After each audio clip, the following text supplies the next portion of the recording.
So, thank you so much for being part of this conference. And my conference named Building Powerful Youth. I really believe that we cannot always build the future for our youth, but we can build our youth for the future. And the best weapon to get is the right education. So today in this conference, we will try to explain more about Russian education system, and we will answer all your questions. And we will also explain all about federal agencies in Russia, how you can be part of these organizations, how you can get a grant as I did. And we are here really to help you and to give you the right answers from experts. Thank you so much. Спасибо большое, Муна. I would like to thank Mouna, and now I would like to pass the floor to Sandra. Sandra is going to explain us what will be happening here, what we are going to discuss, and she will explain what can be the benefits of the participants of our conference. Dear colleagues, good afternoon. My name is Sandra. I'm the leading specialist of Gorchakov's Fund, and our today's event has the following goal, is to make sure that we will explain the educational programs of the Russian universities. Unfortunately, we were not able to introduce everyone here while we were preparing, but of course we would like everything the best to the universities who are not able to join us. We understand it's high time for enrollment of new students, and that's why not everyone could participate. But fortunately, a lot of participants were able to join us today. That's why we will give the floor to the representatives of our Russian universities. I think I will change a little bit the order of speakers, and I will like to start with Mikhail Griezkov. He is the person who's responsible for work with students at Dzержavin State University of Tambov. The floor is yours. Dmitry, could you please switch on your mic? Well, I hope you can hear me well. Good afternoon to all the participants of our today's event. I'm a representative of Dzержavin State University of Tambov, and I will start with my slides. Just give me a minute, I will share my screen. I cannot switch on my presentation. I cannot share my screen. This feature is disabled for me as for the participant. Just a second, we'll allow it.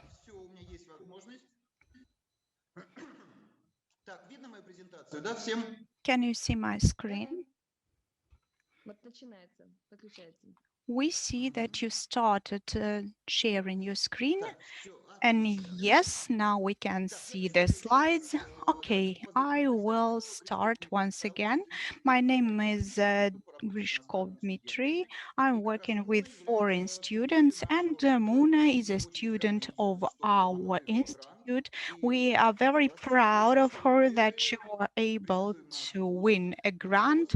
And as we are the first to present our university, I will do that with pleasure. So the name of our institute is Dzержavin State University of Tambov.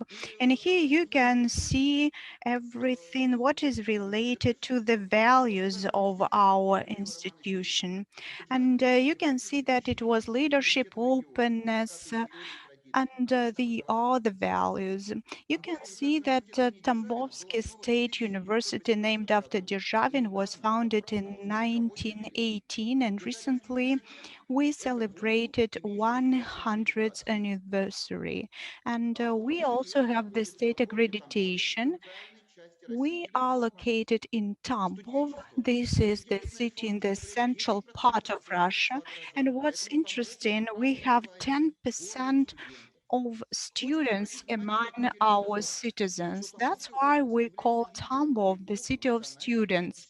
And Tambov also is a leader of the national environmental rating. That is one of the cleanest city in Russia from the environmental point of view.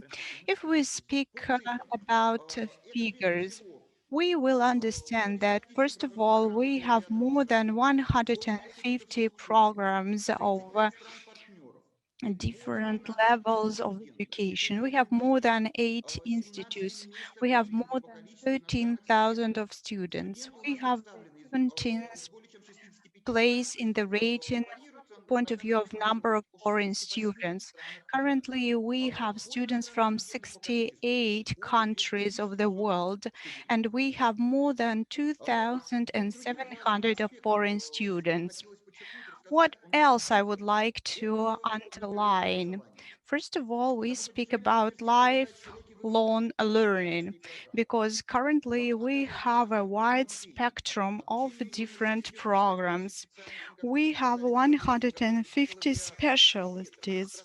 We have different levels. We have postgraduate, postdoctorate, residency, and all other types of education.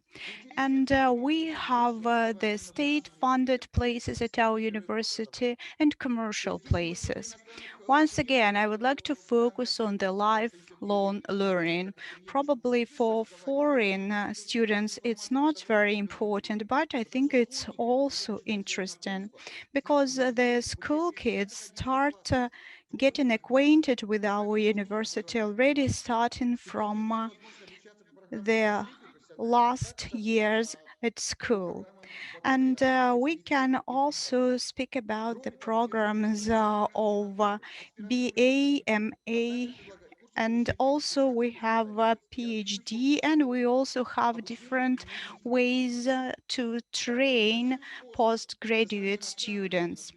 We also have a great demand from foreign students to such specialties as journalism, philology, history, global politics, sociology, and so on. And also, I would like to mention several specialists such as applied maths, IT, international relationships, PR, advertisement, journalism, and the other specialties which you can see at the slide. I would also like to say a few words about preparatory year for foreign students. And when we speak about foreign students who would like to study using the Russian language courses, for such potential students, we have the preparatory course. And of course, they are also split depending on the area or of the profile of the future specialty of the student. This training course lasts for 1 year, and during such education, a foreign student can adapt to his or her life in Russia. They are able to get very well acquainted with the town and make sure that they made the right choice. Dmitry, could you speak a little bit slower to make sure that our interpreters were able to stick to your speech? Yes, I understand that we are trying to speed up all the time in our life. That's why I'm also speeding up a little bit. Okay, on an annual basis, we have the higher competition for the medical specialties, and our institute was included into the list by the WHO organization. I hope that such speed of my speech is okay for interpretation as well.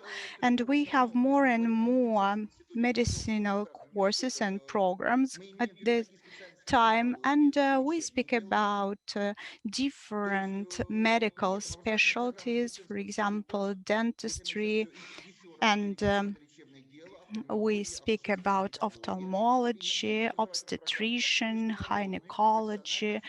Those programs were included into the international register. And I think this is very important for the foreign students. When we speak about the intermediate professional education, we will also have several benefits. We have, for example, discounts for such type of education, and we're also practically oriented. Let me go through the slides. Let me demonstrate once again that we have several interesting specialties. I'm also speaking about pediatrics, dentistry, medical care, and we would also be able to provide such opportunities as having scientific work within the framework of scientific workshops. We also have the education and laboratory foundation, which is up to date and which you can use for that. We also can speak about the training using the best and most appropriate institutions of Tambov. And we also have 16 areas of residency training for those who are finishing our courses in our institute. Thereafter, we would also like to mention the scientific and research work. I think that it will be also interested for potential foreign students. We have more than 40 scientific schools and areas, 13 scientific journals, 75 scientific centers and laboratories. We are working with relevant areas, for example, nanotechnology, rational use of environment, physical materials, and we are also working on cognitive linguistics. Currently, we're speaking about the Philology Institute, where we have a lot of Chinese students, pedagogic, psychology, Russian history. Moreover, we also have 5 professors of foreign institutions, 100 candidates of science, and we also have doctors of science. We have 4 scientific and research journals which are being published.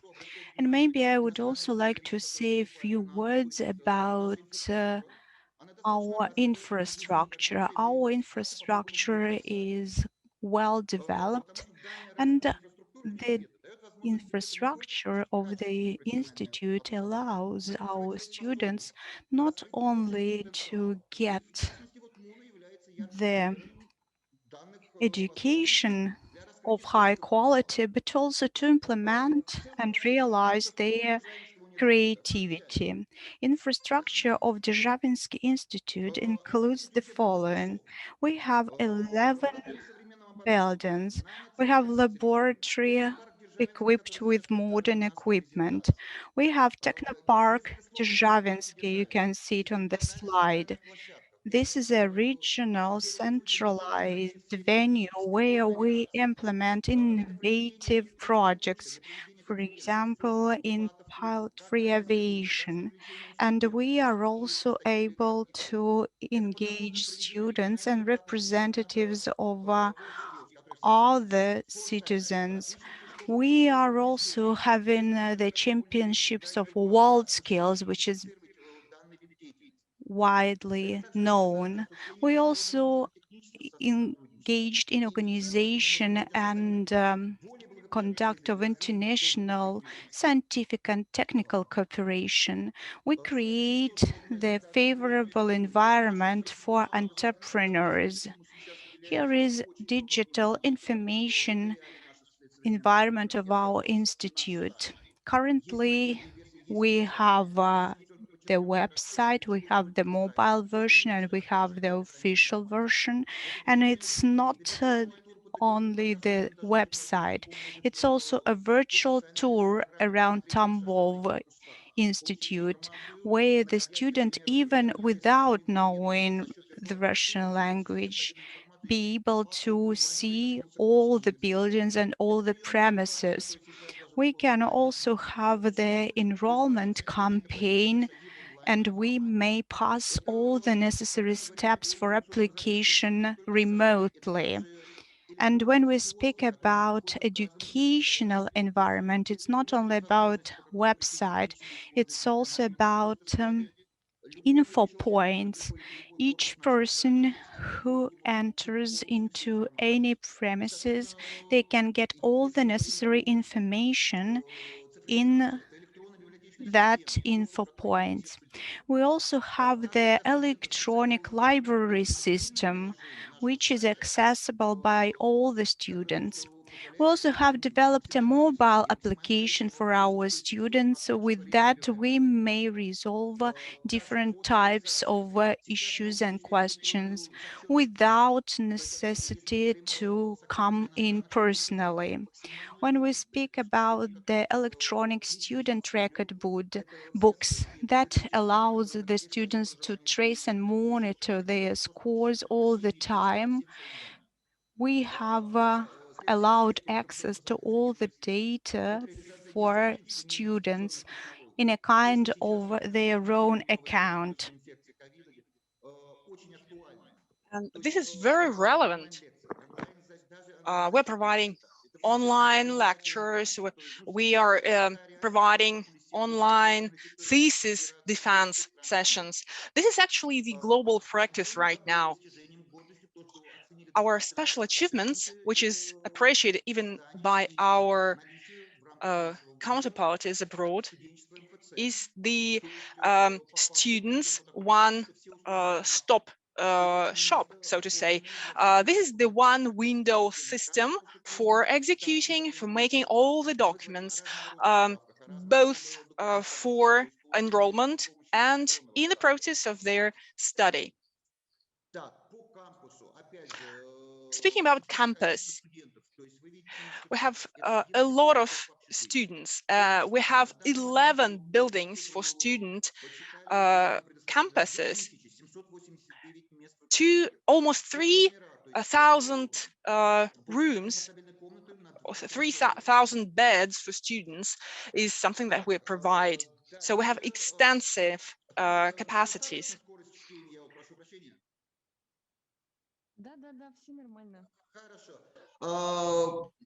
Также вот опять же особое значение, Of special importance is provision of security for our students, all students. When it comes to foreign students, we also even boost up our security measures. So that brings us back to the restrictions that we impose on certain rules and so on. Of course, we cooperate with special security institutions. We implement programs. We also monitor people who have had COVID-19 and who have had vaccines already. Our program allows our students to become as the full-scale participants of our community, professional community, in the shortest of time. This means the legal adaptation, and here falls back the whole range of services relating to legislation. Also, we're providing social and cultural adaptation events that take place during the entire academic year, with a focus on the very first year, the freshman year. We also provide psychological adaptation. to students. For example, some of our students can remain in our country without going back to their country of birth for 2 years at a row. So every year we run such a large-scale events as the university scale student party, Державен assembly. That tradition began a couple of years ago, bringing together the Russian and foreign alumni, meeting on the embankment. And when we saw the outcome, that that we got as a result of this event, alumni gathering together on the embankments or public places in all their countries of birth on the same date and shooting videos. That was quite exciting. This year, one of our Indian students, Kartika Kartier, came first in the rating in terms of his score in sports. This is athletics, this is long distance marathon, and currently he is participating in the competition that's taking place in Moscow. Also, we're running Miss University competitions. But one of our most vivid events is our annual International Student Festival, called Days of National Cultures at our Державен University. So initially when we had the very first foreign students apply to the university and start studying there, we started this event. We actually try to uncover culinary, creative, artistic talents, and many, many more. And so this is a quite intensive program of events and most of them take place within the first semester of the freshman year. Well, I'm going to give some more detail about our infrastructure. We have 11 buildings, educational buildings. We have research and educational centers and labs. We have student campuses. We have a research park called Javinski. We have a stimulation and accreditational center. We also boast of our fundamental library. We have our own publishing house called Javinski, our own university clinic, our own student theater, museum and exhibition center. We have our own sports center and fitness center. We have our skating rink. We have our own stadium, swimming pool, and recreation base. For more information, you can always visit our website, and we're also providing this information in Chinese. We're in the progress of completing the French version of our website. We're widely represented on all the social platforms, including Facebook. There you can find pages not only of the entire university, but also of different schools, faculties there. You will be able to get to know our university better in terms of our social life, in terms of our positional. And to round up my presentation, I would like to invite you to enroll for study courses at our university. Thank you very much for your presentation.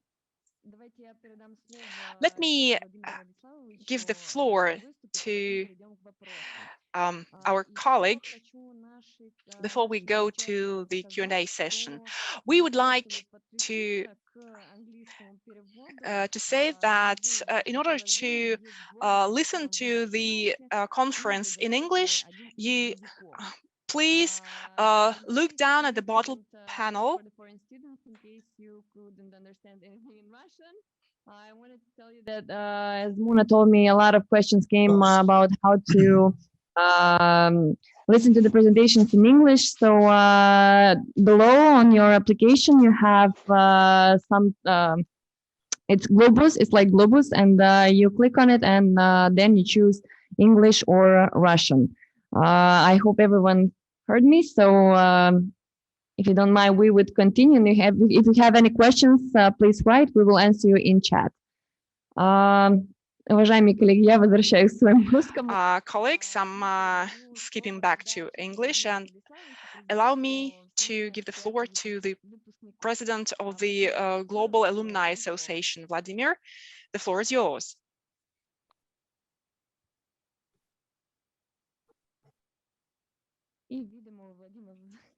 Vladimir, obviously, Mr. Chetty is obviously having some problems with his connection. While he's sorting out problems, we could probably answer some questions. From your presentation, I see that you have adapted yourselves quite well to the present realia. You have digitalized your admissions campaigns, your thesis defense campaigns, and so on. So my question is there a difference in the quality of education for students that you can feel personally, because being a member of many boards, of expert boards during thesis defense, during graduation exams?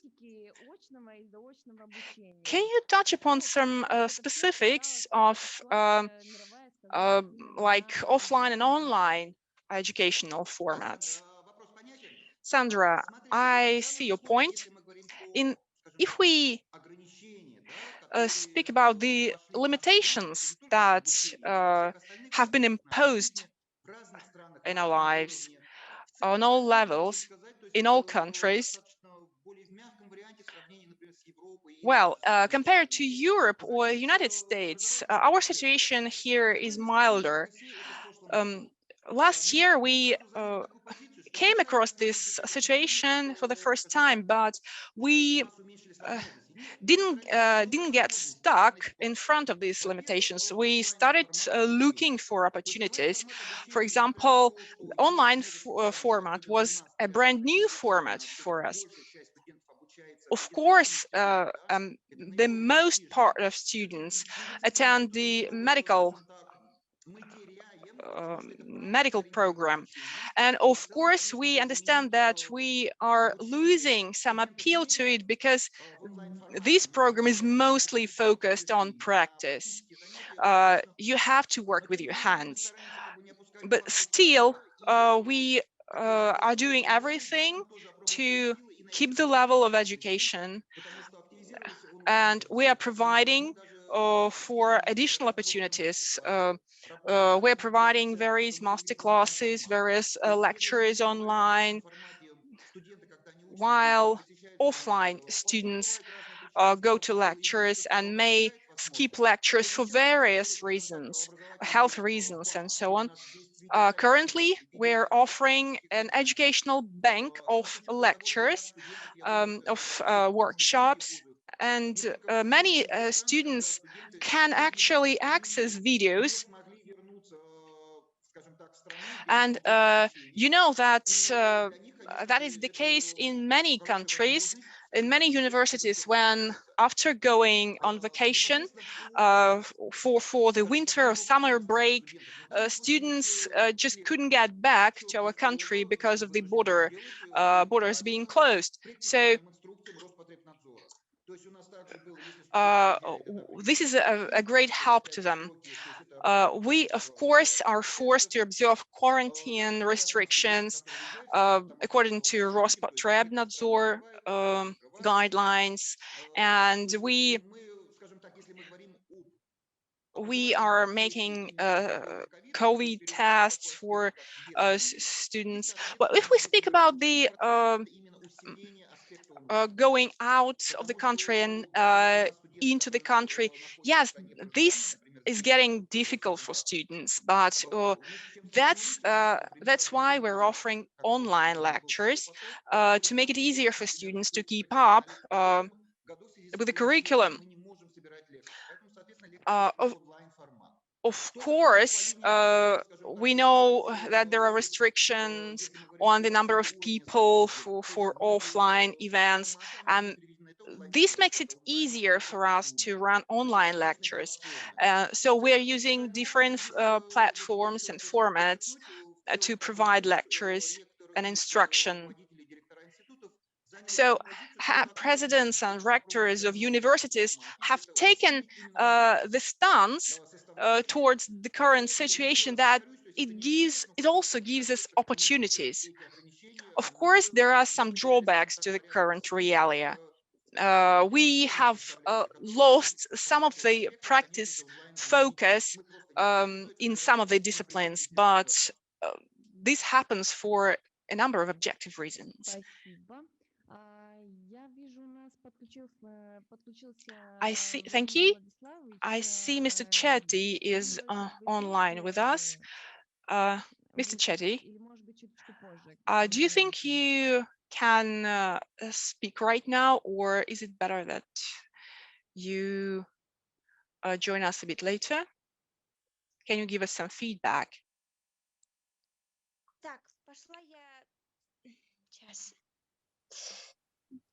Так, уважаемые коллеги, просьба выключить свои микрофоны.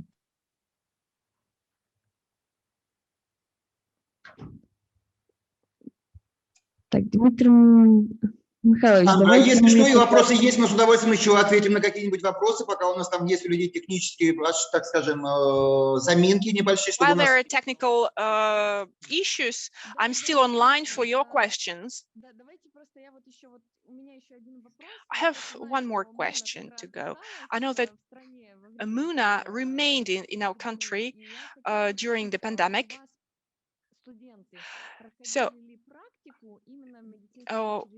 did your students take any practice in medical institutions to help people overcome the coronavirus infection? And was it useful, if at all?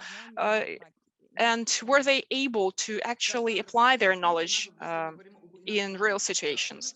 If we speak about foreign students of our university, well, if you take Tambov city, foreign students were not vaccinated. Only Russian citizens could get vaccinated on a voluntary basis, but until recently, that was not the case with foreign students, and students of our medical school with the Russian citizenship participated in that activity, helping medical institutions to cope with the infection. I mean here red zones and other areas, other zones where you have to deal with people infected with COVID-19. Foreign students, unfortunately, couldn't couldn't participate in the joint efforts in medical institutions because they could not be vaccinated. And of course, we couldn't risk the health and well-being of our foreign students. Currently, we're actually waiting for the representative of the Global Alumni Association to get on air with us. But But we were constantly getting information from various countries about how the students help in Morocco, in other countries, to cope with COVID-19 virus. Dimitri, can you talk please about the organization have of volunteer medic and the work they did? Да, вот здесь, смотрите, вот у нас в Тамбове, скажем так, есть представительство. Yes, in Tambov we have a representation office of the medical volunteers movement. That's a Russia-wide movement that is supported by the government. And here in Tambov, their representation office is very active.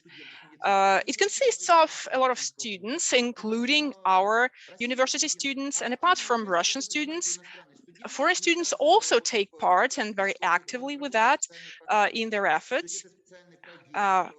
We have a special project that runs for 2 months.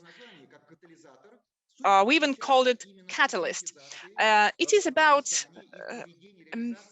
systematizing and implementing the integration of foreign students into the study process.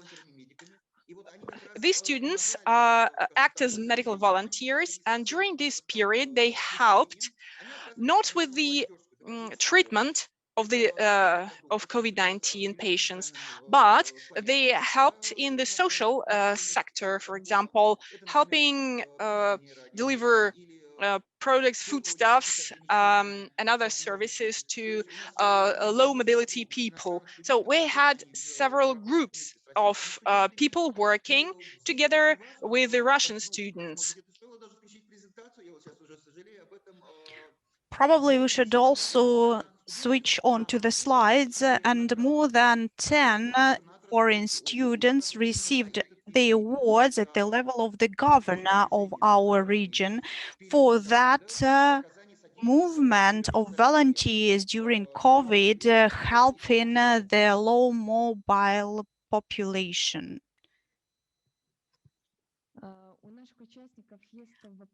Our participants have the following question. Probably I will read it out. It's in English.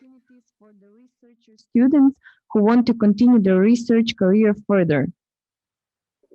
Так, насчет, если я правильно понимаю, речь идет об даем ли мы какие стипендии, предоставляет ли наш вуз какие... If I understood correctly, you ask about the grants for the research studies. Yes, we do have some grants, and the rector of our university introduced it as a novelty, and that was very well accepted from the side of teachers and professors, and also by students.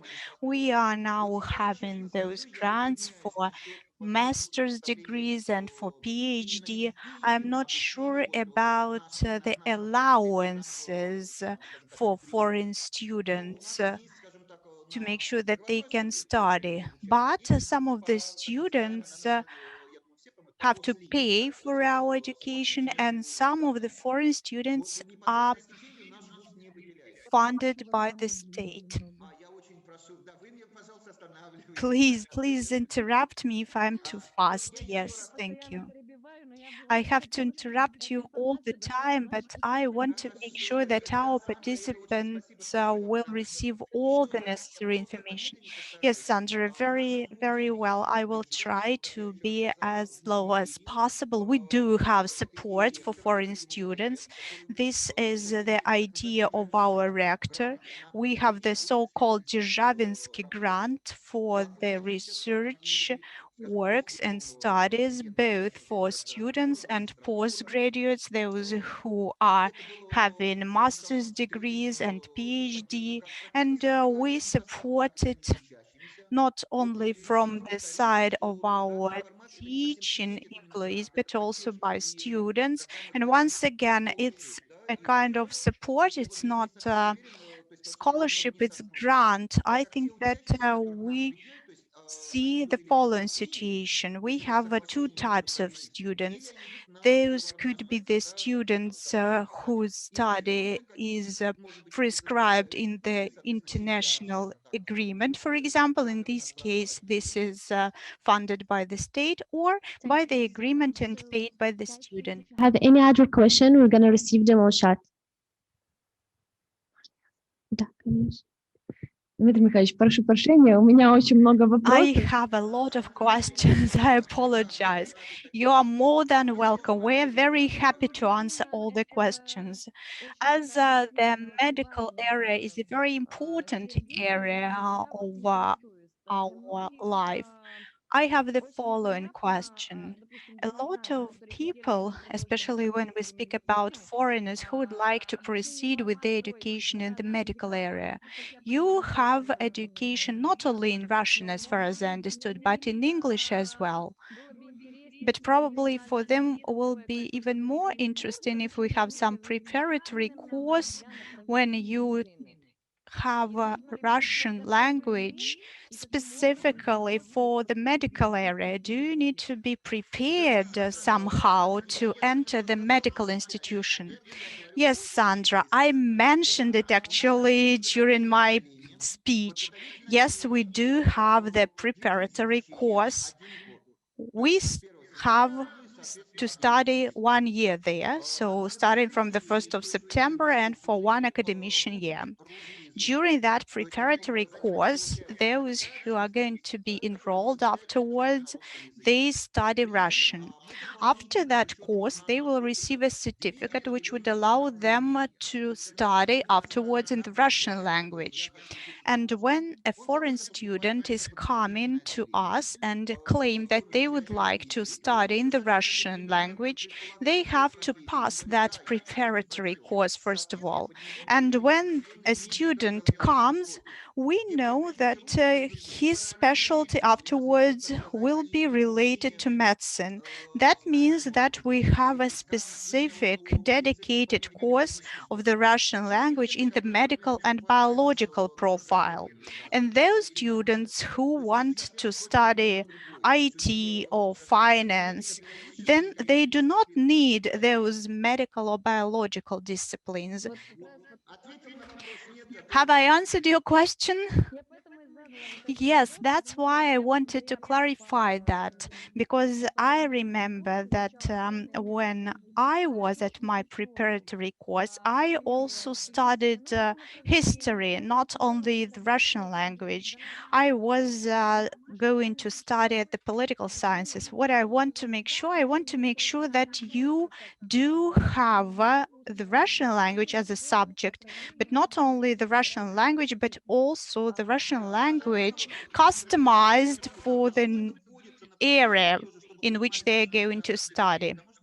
Yes, let me clarify even more. We want to make sure that the students who come from different countries have different system of education. And sometimes even the basic knowledge differs because, for example, if we speak about India, they are focused more on one set of subjects. And if we speak about Morocco, for example, there at school, they would focus at another range of subjects. That's why we have this preparatory year to make sure that all our prospect students will be aligned so that they would understand our program for biology, for chemistry, and they differ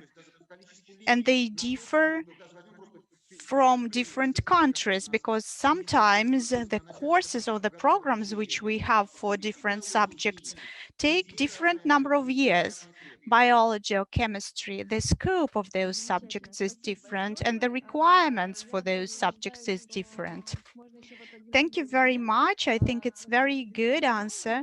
And I think that we also need to reiterate that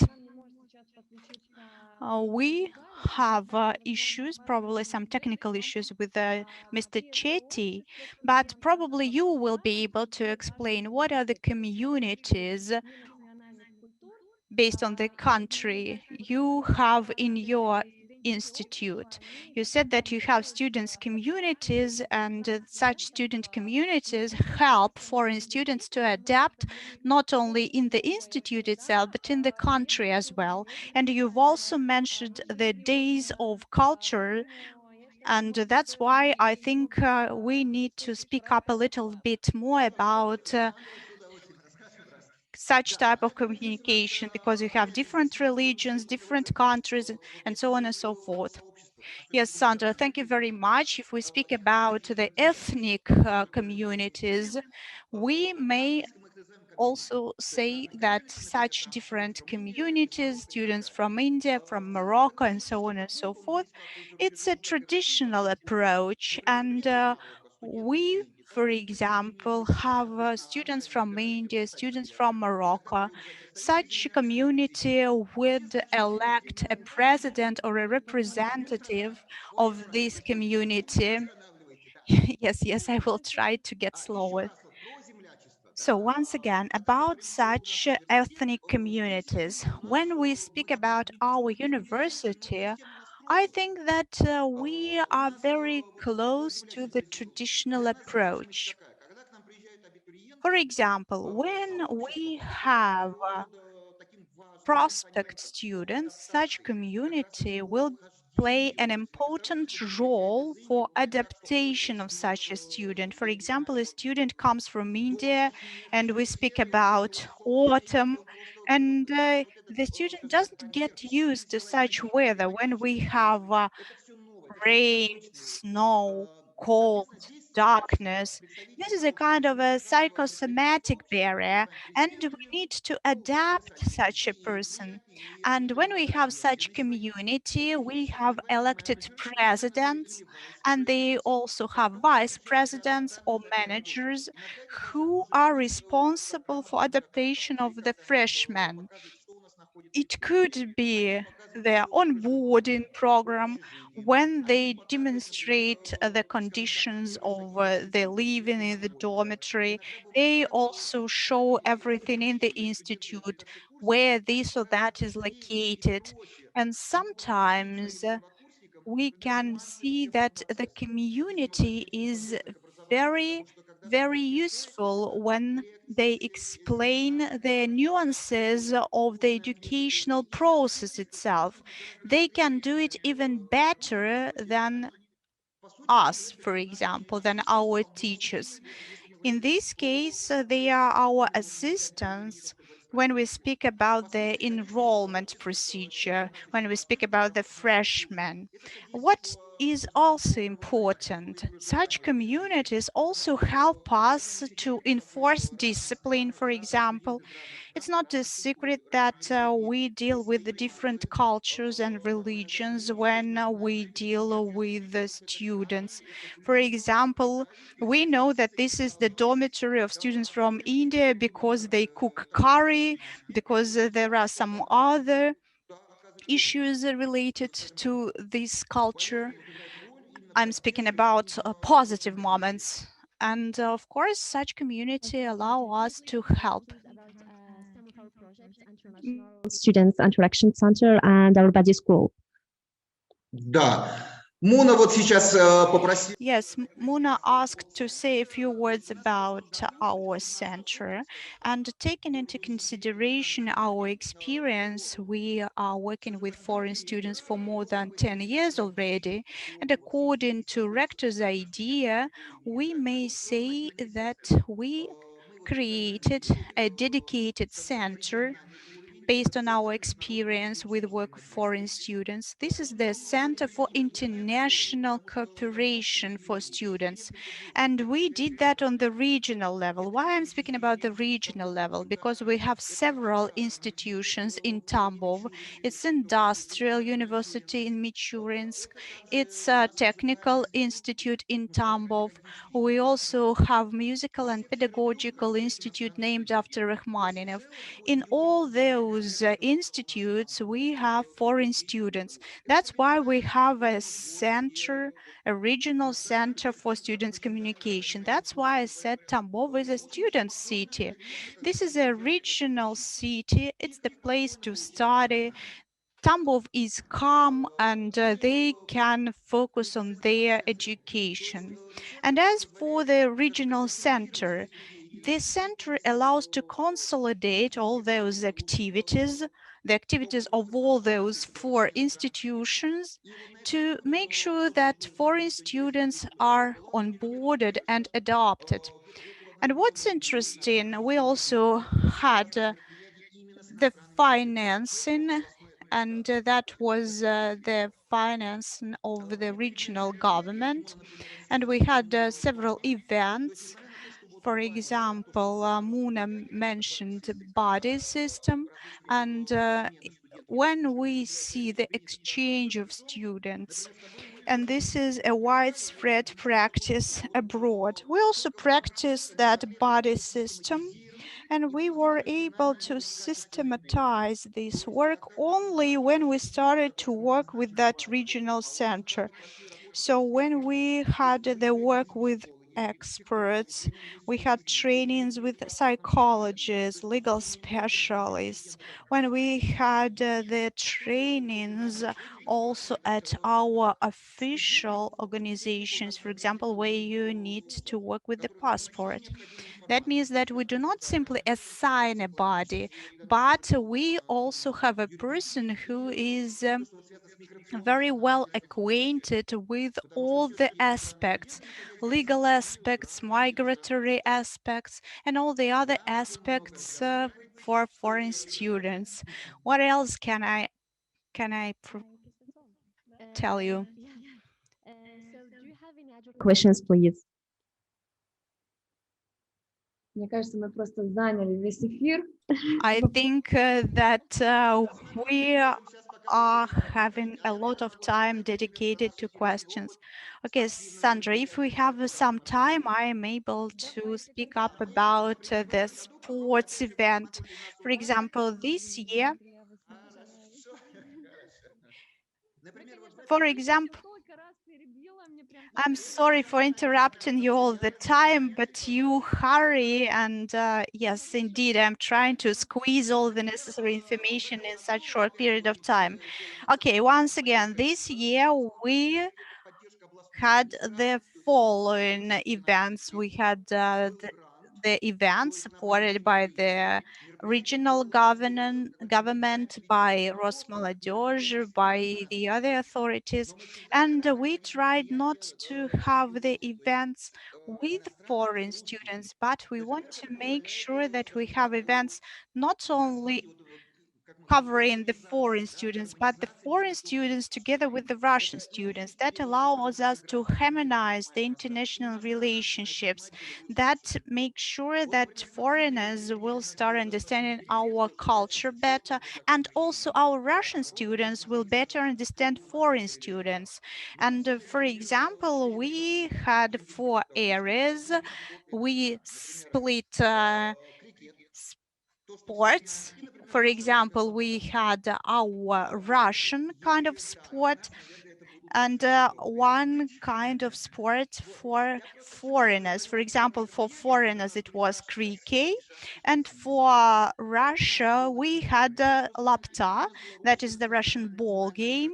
And also we had the Russian game that was called Killa, which is quite similar to a foreign kind of sport. And that's why we found out that we have a very high level of interest, even on the federal level.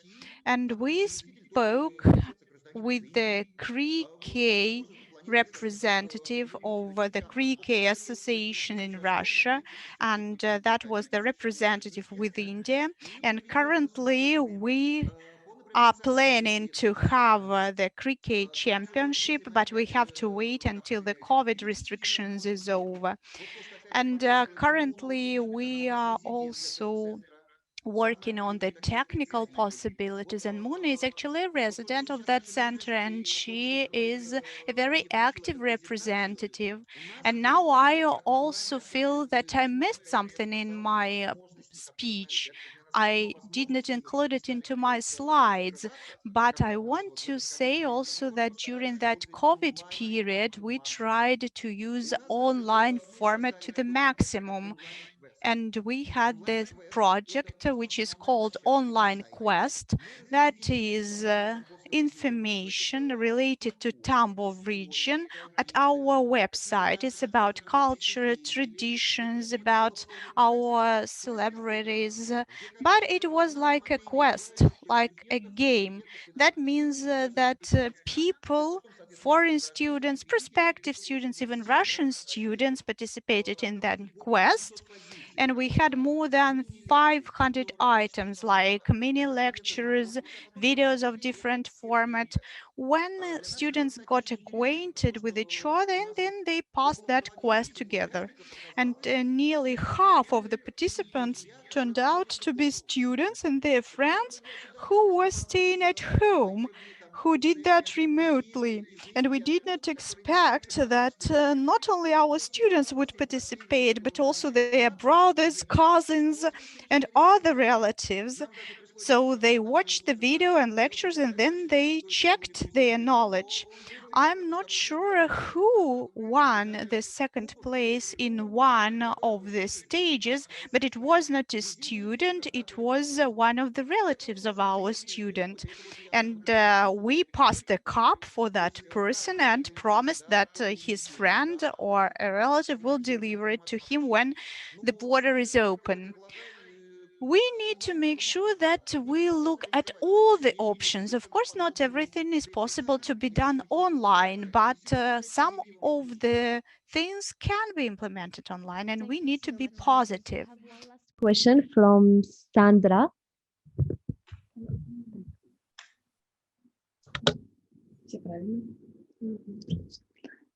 Hello, I am Sandra, and I have a question. As a PhD student, can the student apply as for scholarship, or the student have to apply from or contact with the university to apply for scholarship as a PhD student? Because every time with a PhD student, they have a problem that they have research or they have idea, and they want some professor to support his research. So is it better to contact with the professor or the university? Да. Так, я на русском отвечаю, да? I will answer in Russian. Could we get the answer in English, because in the order. Is it possible if whom to contact, the university or professor? As I know from our experience, it's better to contact the university in general, because for me it's like difficult to understand when you say to contact what professor. Like I'm not sure. It's like we don't have like pure scholarship. The professor to support the research, because in every university they have to support the research for the PhD student, especially for PhD student. Нет, здесь на другое. Сейчас я. As a PhD, ну, так, how to answer like in a better way?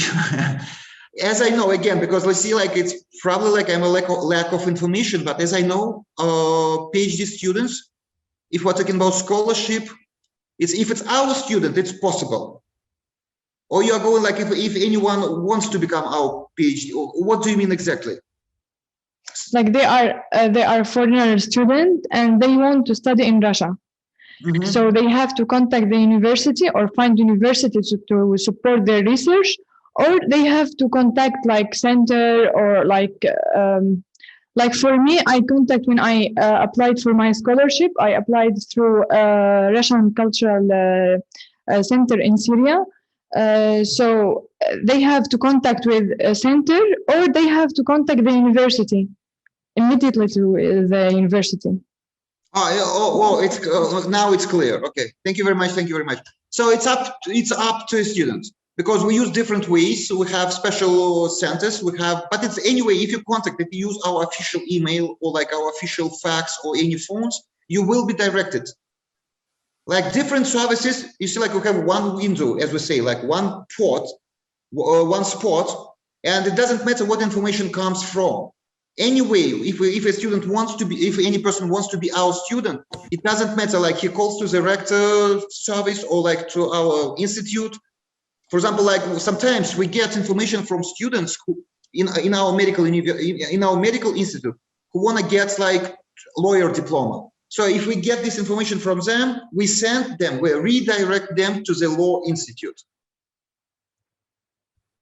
Plus we have like, so how to say, like some students, their families pay for their education. Yep. For a group of students, it's like we get their names, we get information from our ministry. It's so-called like agreements between different countries. Okay, and is it the same for medical students? Yes, it doesn't matter because you see, like how to say, it doesn't matter what door you use to enter our school. Information will come. Is it clear what I'm talking? It may be information from the sense. It may be information from the records in sense, any service. It may be information from Moscow. So if it comes to our email, we have different emails, different vice rectors. The rector, for example, if any vice rector, like for social activity, gets information, like by mistake, any international foreign students sends information, she will resend this request to a person who is responsible for international or foreign students. Okay, thank you so much. Like in our situation, the current situation, it doesn't matter.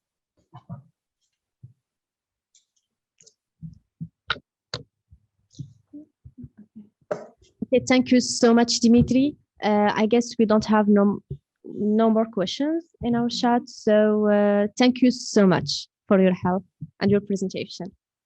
Дмитрий Михайлович, спасибо еще раз. Я вижу, что... Thank you very much again for such an extensive information you're providing. Unfortunately, we are breaking up, and at 13 sharp Moscow time, we will resume our session. And thank you again for your time. Thank you for filling us in with the important information. Thank you for this information for our foreign enrollees. And we're receiving actually a lot of words of gratitude in our chat. And of course, we will distribute the information about your university to the participants. Thank you very much, Sandra. Thank you for inviting us to this session. And we're always ready to be on air with you. I see that there are questions in the chat. Maybe they're theoretical, but I also can actually take them. We have a general question. We might put it as a final one so that everyone could have something to say. So we're breaking up until 1 o'clock. Yeah, that's it. Thank you.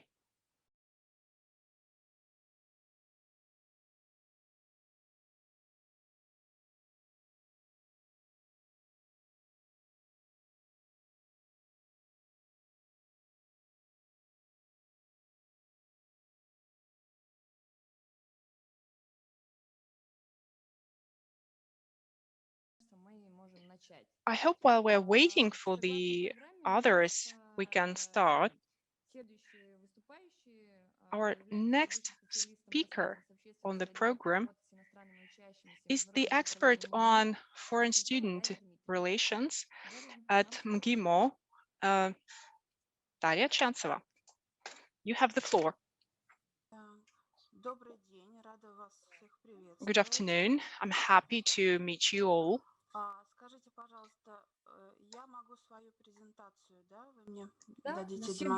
I hope I can share my presentation. Yes, you can.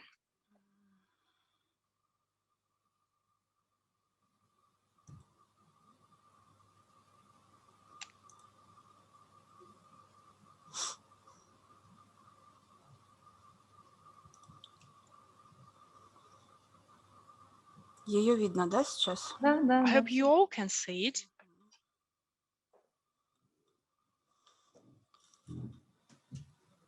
Как удобнее, если я буду говорить на английском, я, в принципе, готовилась. На Так. ваше усмотрение. Oh, На ваше усмотрение. okay, I'm now. Лучше на английском. All right, I will speak English. And, Будет так Хорошо. удобно. Спасибо. okay, yeah, and you will have a Russian translation. Okay, my dear friends, I'm Daria Chantsova, representing the International Office of MGIMO University. So MGIMO University, our abbreviation, you can read as Moscow State Institute of International Relations. It was originally established in 1943 during the Second World War, and it was originally formed as an institute for training the future diplomats. Скажите, мне хорошо слышно, да? Да, все верно. Okay. Okay, nowadays it has turned into one of the leading Russian social science universities. We are not the full-ranged university, so we're a relatively small institution. I'll tell you the numbers later on in my presentation. So, but as I said, being the social science university, MGIMO managed to be awarded, actually the only one university who was awarded 5 stars by QS Stars Audit. And also this year, MGIMO rose from 366 to 348th place in the QS World University Ranking. So it allows us to be listed among the leading Russian full-ranged universities.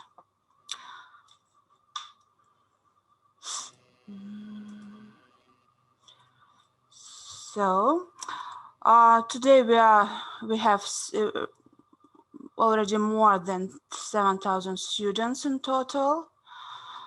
More than 1,500 of them are foreign students from 76 countries. And we are also proud of our unique language learning opportunities with 53 foreign languages taught at 20 foreign language departments at our university. This fact has actually earned a Guinness World Record as the largest number of foreign languages taught in a higher educational institution.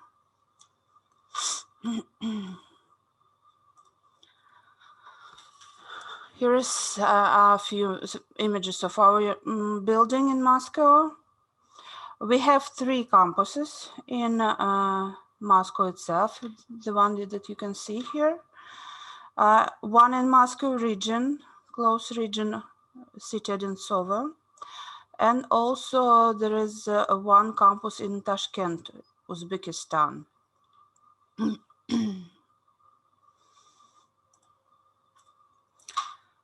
Here you can see the images of our Odintsovo campus. It's a relatively new building, new campus. It provides accommodation. We have 2, altogether we have 5 dormitories in Moscow. 2 of them are just the next building to our main campus. And in Moscow region, campus. There is also a possibility to be accommodated in the dormitory or in MGIMO hotel. The facilities provide rich opportunities for students in participating in different sport events. We have swimming pools, gyms, soccer fields, tennis courts, and so on. So our students, we also have, there is a small medical center in our main building, which can also serve as a very important facility for our students.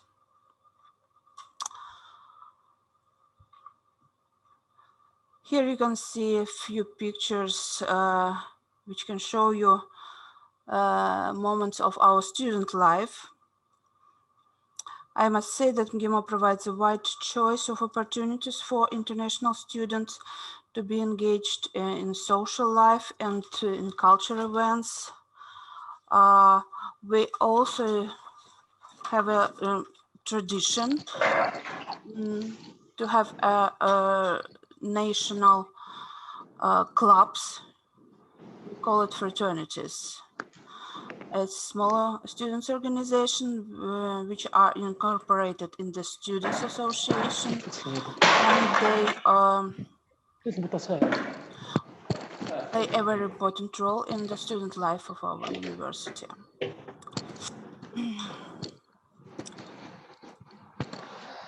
Now to our main subject areas. MGIMO subject focus ranges from international relations, regional studies, politics, governance, diplomacy, world economy, international law, journalism, foreign trade management, energy affairs, linguistics, and also environmental studies. Today we have 10 schools and institutes, a lyceum and pre-university professional training, and also an executive business school. Here you can see the list of our schools, departments, and universities.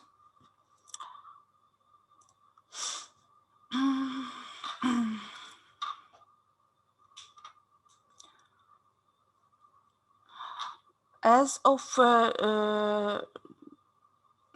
nowadays, the university offers for international students also more than 30 dual or triple degrees programs with top jointly organized with our partners from top universities in Europe, America, and Asia, as well as undergraduate and postgraduate programs in English, French, Italian, German, and Chinese.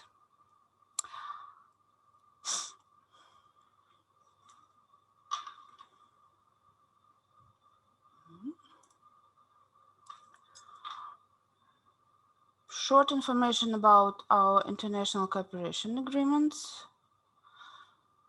Today we have more than 230 cooperation agreements from our partner universities from more than 70 countries already, from every continent. We are very proud to welcome about 150 incoming exchange students, including the Erasmus Plus program. I must say that international policy in the field of promotion of educational and scientific exchange is one of our key priorities. Also, the participation in the Erasmus Plus mobility program has shown the ongoing interest of our students and faculty to this program.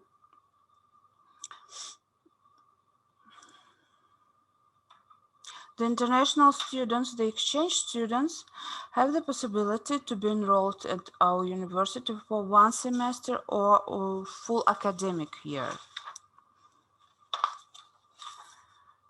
So if you the list of our partner universities are indicated on our website. So if you are one of the students from our partner universities, then you are more than welcome to apply for the exchange program.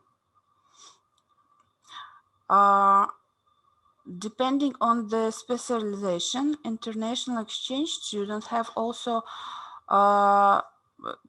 possibility to choose from a variety of Russian taught courses taught at different schools and departments. So all the incoming students are free to choose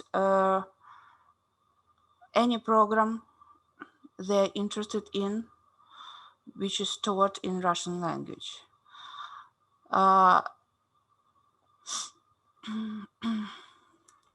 We also are focused on mutual bachelor and master's degree educational programs, which comply with the Bologna process. In recent years, MGIMO has developed several new dual degrees for master's programs with universities in France, Italy, Germany, Norway, and some others.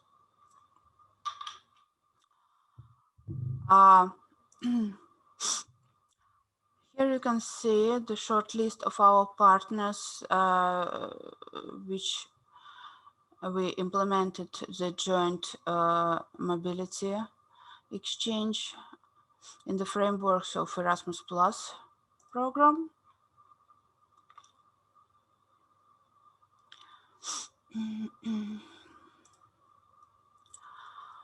A short introduction of our modular and summer programs, short courses.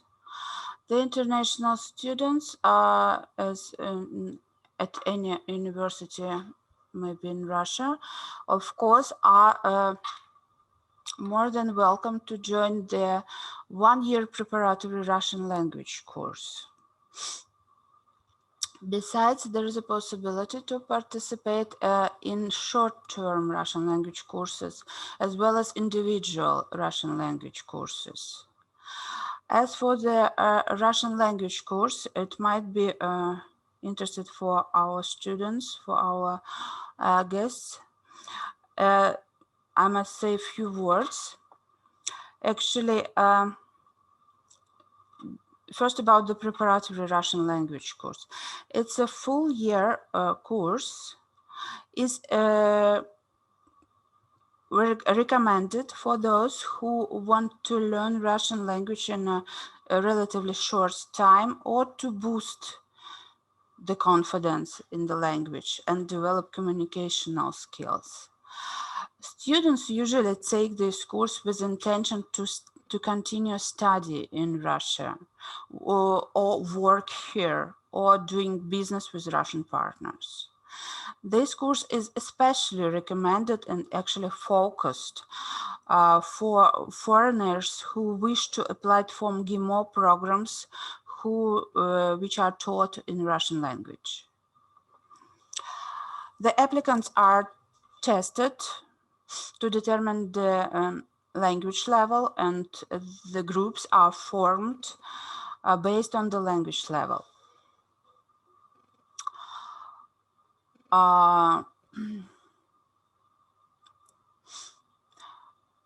As you can see, visiting students programs and research visitors programs are also listed among the modular programs, as well as the summer school.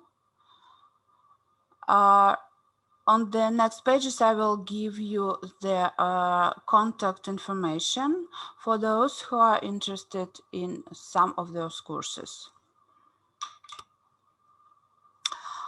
What else can I say? About the preparatory course, I can also add that the preparatory course of Russian language. It's a non-degree and non-credit course, and it's conducted on a payment basis. Admission procedures are actually different. They vary from program to program. And so it's better for applicants to check our website and consult admission officers of each program before applying.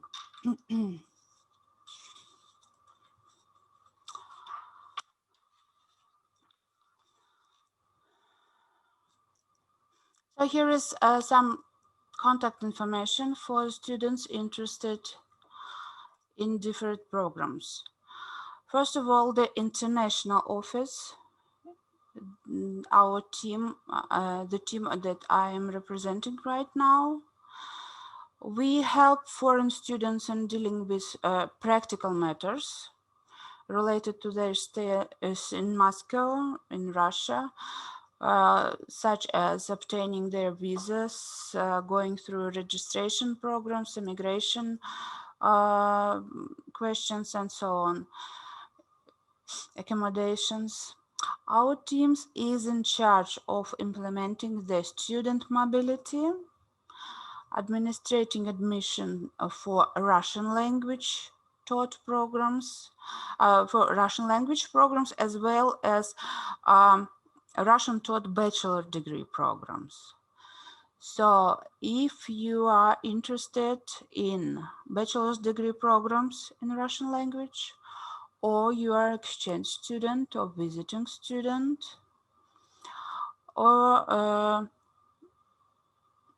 you're interested in Russian language courses, so here is the contact information for International Office of Gamora University. Email, phone number, and website. Even if you are not sure which course you are interested in, you are more than welcome to write to our email, and our colleagues will redirect you to a right person. Another important contact and page is dedicated to our School of Government and International Affairs.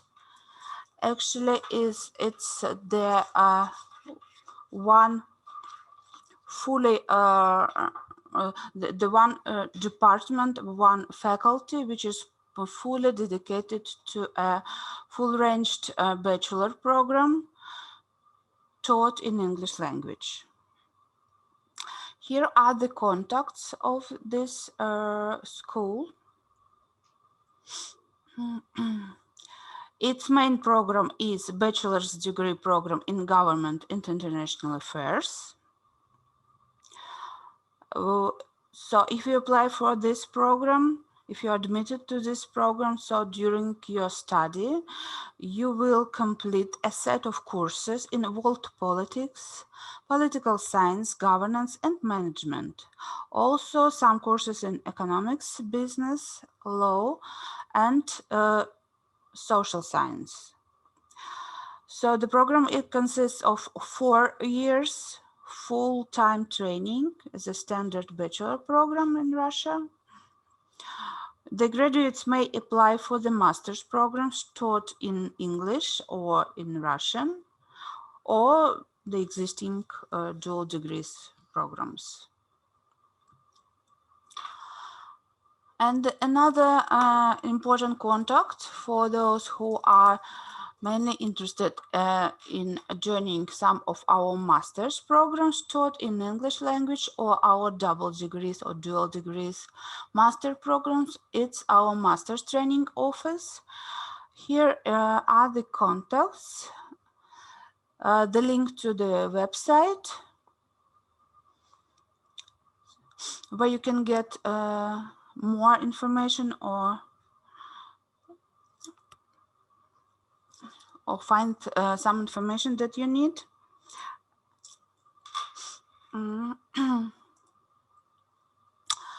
So just the final page for our guests.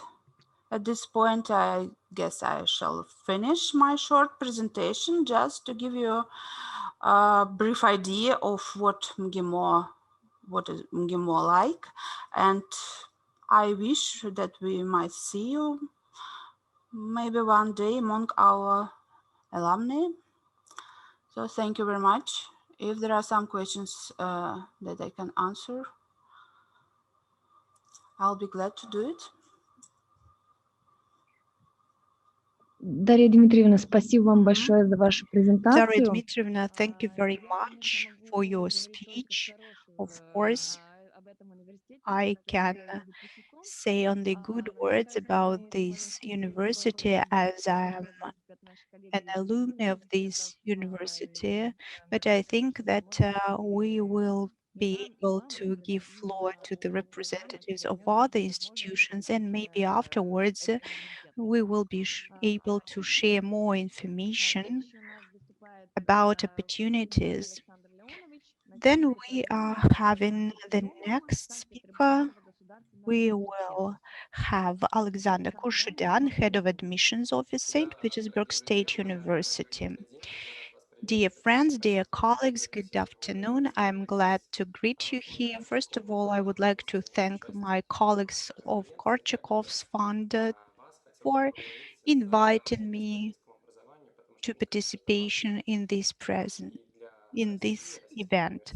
I would like to thank also the participants because it's important to share information about education here in Russia. I think it's important that you may have international communication because international communication enrich universities of different countries and naturally universities of the Russian Federation, and also enrich the prospect students who afterwards become students.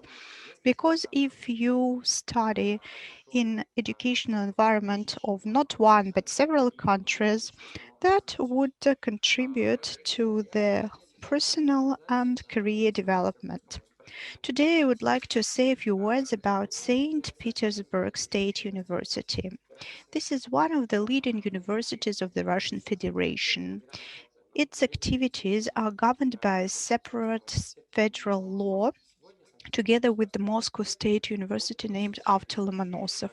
And today, St. Petersburg University is included into the ratings of leading universities. According to QS rating, in Eastern and Central Asian district, St. Petersburg University is in top 3 of the leading universities. Of course, our university is still working on the improvement of quality of our education, and we are also trying to make our university more attractive for foreign prospect students. For our university, it's good that we are the most attractive university for foreign students. And this is according to Россотрудничество. This is a very important fact for us.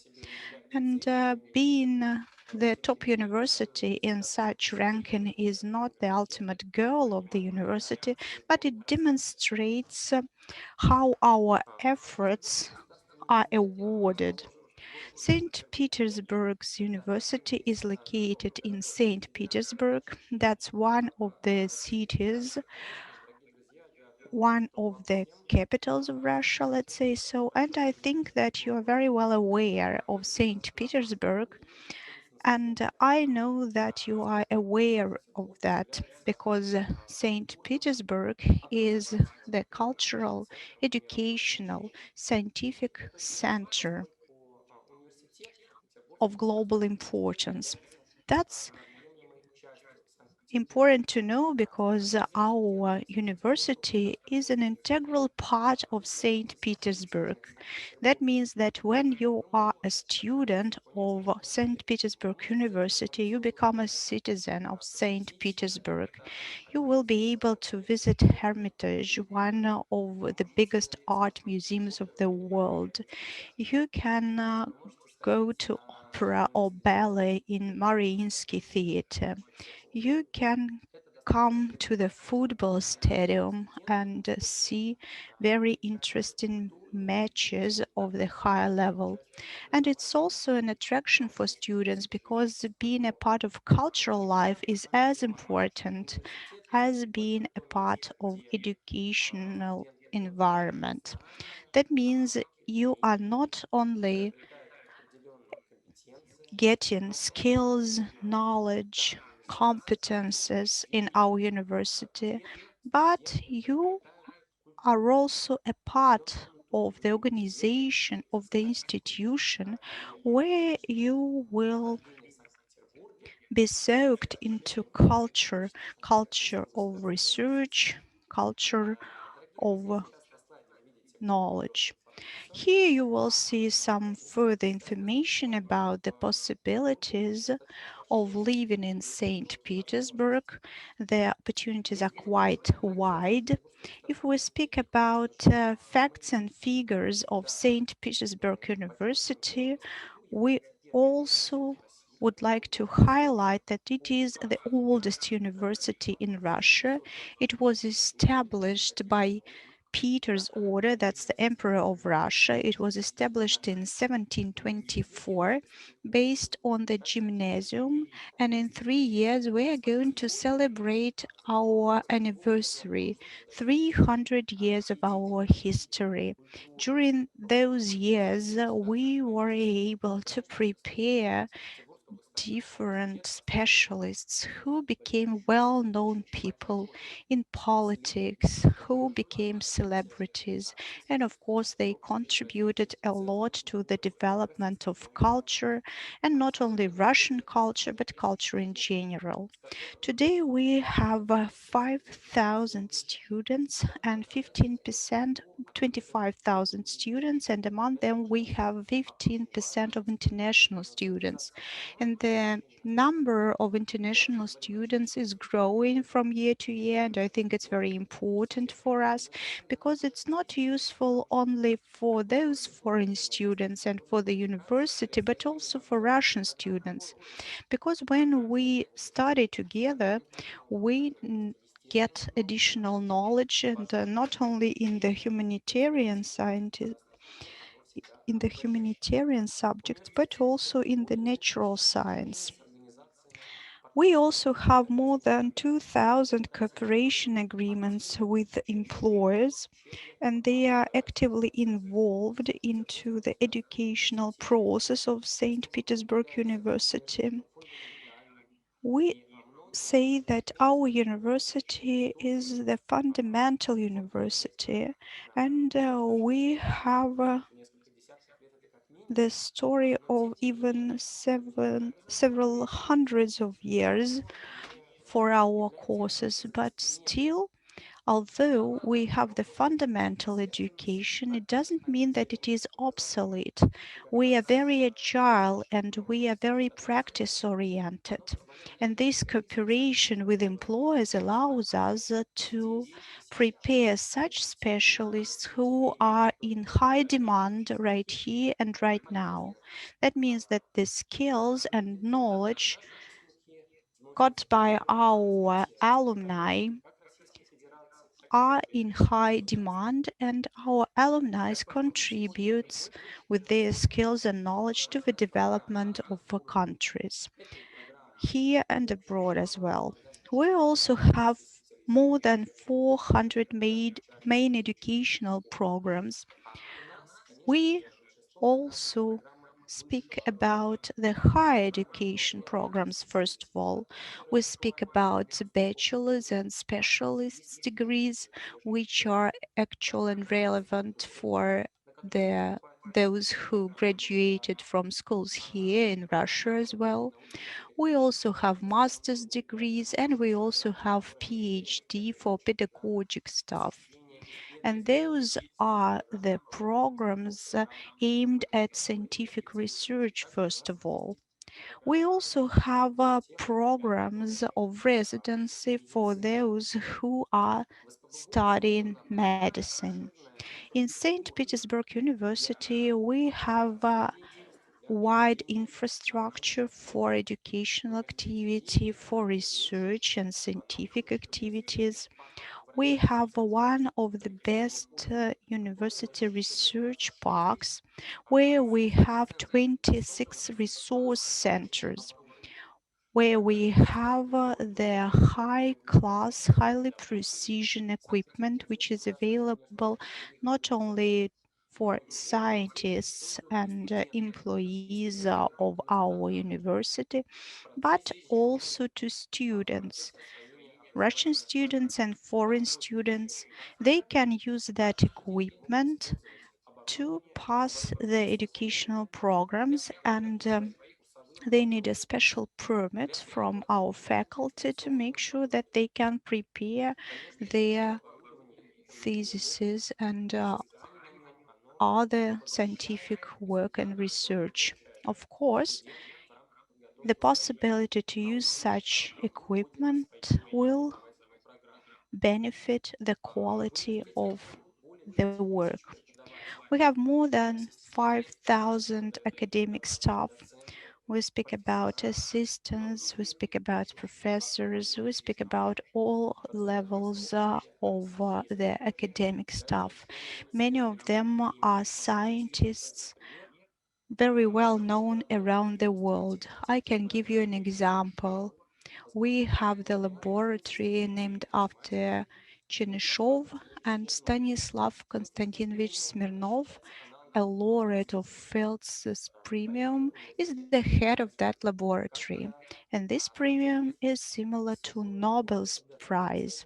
That means that students might be interested in that, but also the leading scientists can also benefit from our university.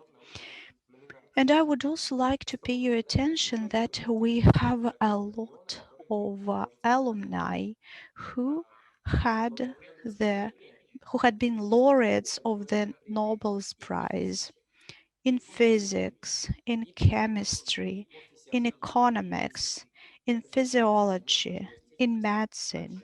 That means that we have rich traditions of preparation of high quality specialists who afterwards become well-known scientists.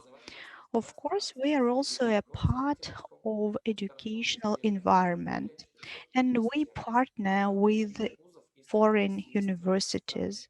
We have more than 450 partner universities in 60 countries. Here you can see information about international rankings. We are number 2 in Eastern Europe and Central Asia. We are in top of ratings of the Shanghai's rating and other ratings as well. Dear friends, this is a classic university who conducts studies in different study areas. It's physics and mathematics, computer and information sciences, that's earth sciences, social sciences, humanities, arts and culture, physical education. And we have different types of study programs. For example, main study programs. We speak about such types of programs as bachelor's, master's, specialist, PhD. And we also have double degree programs as well, which are quite relevant. We also have the programs of mobility of students, where we have colleagues from Central and Eastern Europe and from other countries, when they come here with the exchange program and they study here for 1 or maybe 2 courses. Then we return back and the results of the study is transferred. We take into account the scores and the records of our students received at foreign institutes. That means that we do not have a longer period of education for such students who participated in exchange programs. We also have online courses. Our university is the leading university from the point of a number of online courses. We are also located on Coursera. This is international educational platform, and we have a lot of courses from our university there. We also have additional educational programs aimed at increase of qualification of those who have already finished their studies. And we also have a lot of language courses. Of course, when we speak about St. Petersburg University, we speak about programs which are taught in Russian. But we also have programs in English. Among them, we have 2 bachelor programs, 19 master's programs, 2 programs in PhD, and we also have double degree programs. We also have some programs in other foreign languages, such as French, German, Spanish, and Italian. In total, we have 4 master programs. Dear friends, those who know the Russian language but not on the satisfactory level, of course, you can develop your mastership. And in our St. Petersburg University, we have additional educational program that is called Preparatory course for foreign citizens. And this course serves to preparation to the further specialized programs, for example, bachelor's or master's program. During that programs, they learn Russian during the first semester, and then they have their specialization plus Russian. In this case, we have different areas in our focus, such as natural sciences, engineering sciences, humanities, economics, medicine, and biology. The preparatory course lasts for 1 year, and actually it provides a very good level of education. Even those who did not know Russian, they became quite competent and quite fluent in Russian. With this slide, you can get information about different Russian language courses. We have a main course, Russian as a foreign language. We have a short course of Russian as a foreign language. We have summer school for for the Russian language. We also have a dedicated school of Russian language in the field of tourism. We have the course for contemporary Russian literature, and we also have the course for those who speak quite well and who would like to study Russian language as well. Every person wishing to check their mastery of the Russian languages is welcome to this language testing center. In fact, we provide a wide range of languages to test, and this center is in high demand among many people, not only from Russia, but from other countries who wish to check their mastery of various languages. Our university runs Russian language Olympiads, Russian language as a foreign language. Usually, participants account for more than 12,000 people from all over the world. And of course, we're actually flattered to see such an interest in this Olympiad devoted to the Russian language as a foreign language.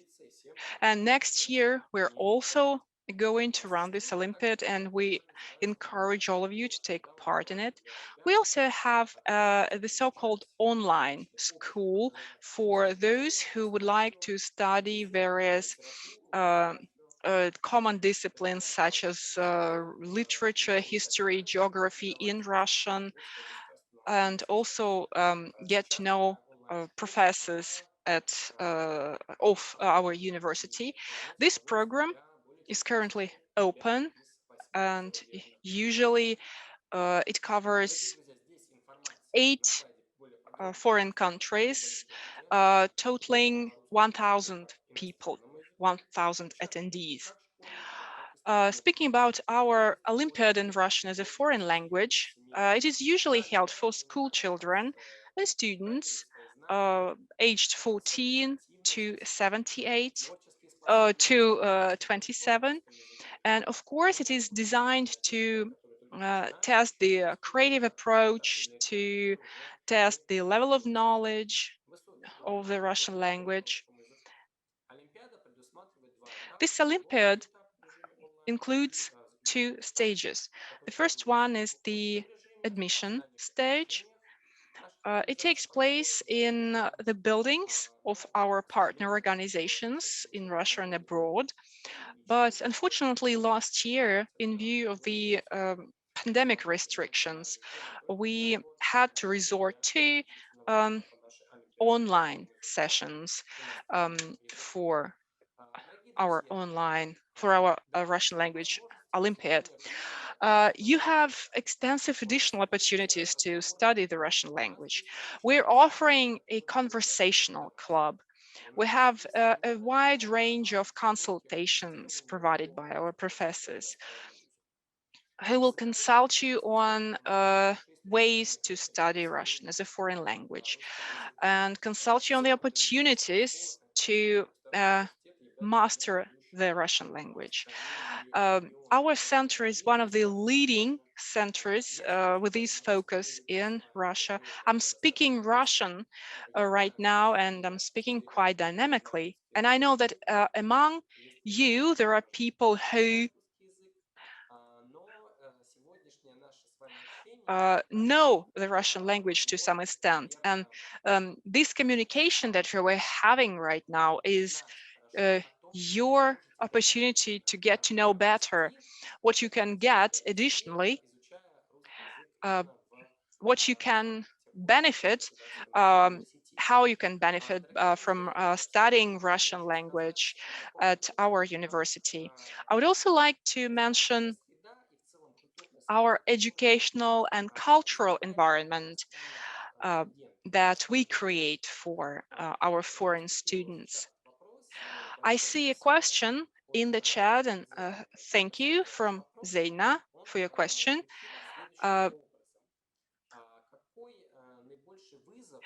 What is the biggest challenge that foreign students have while studying at your university? Well, of course, dear friends, we all know that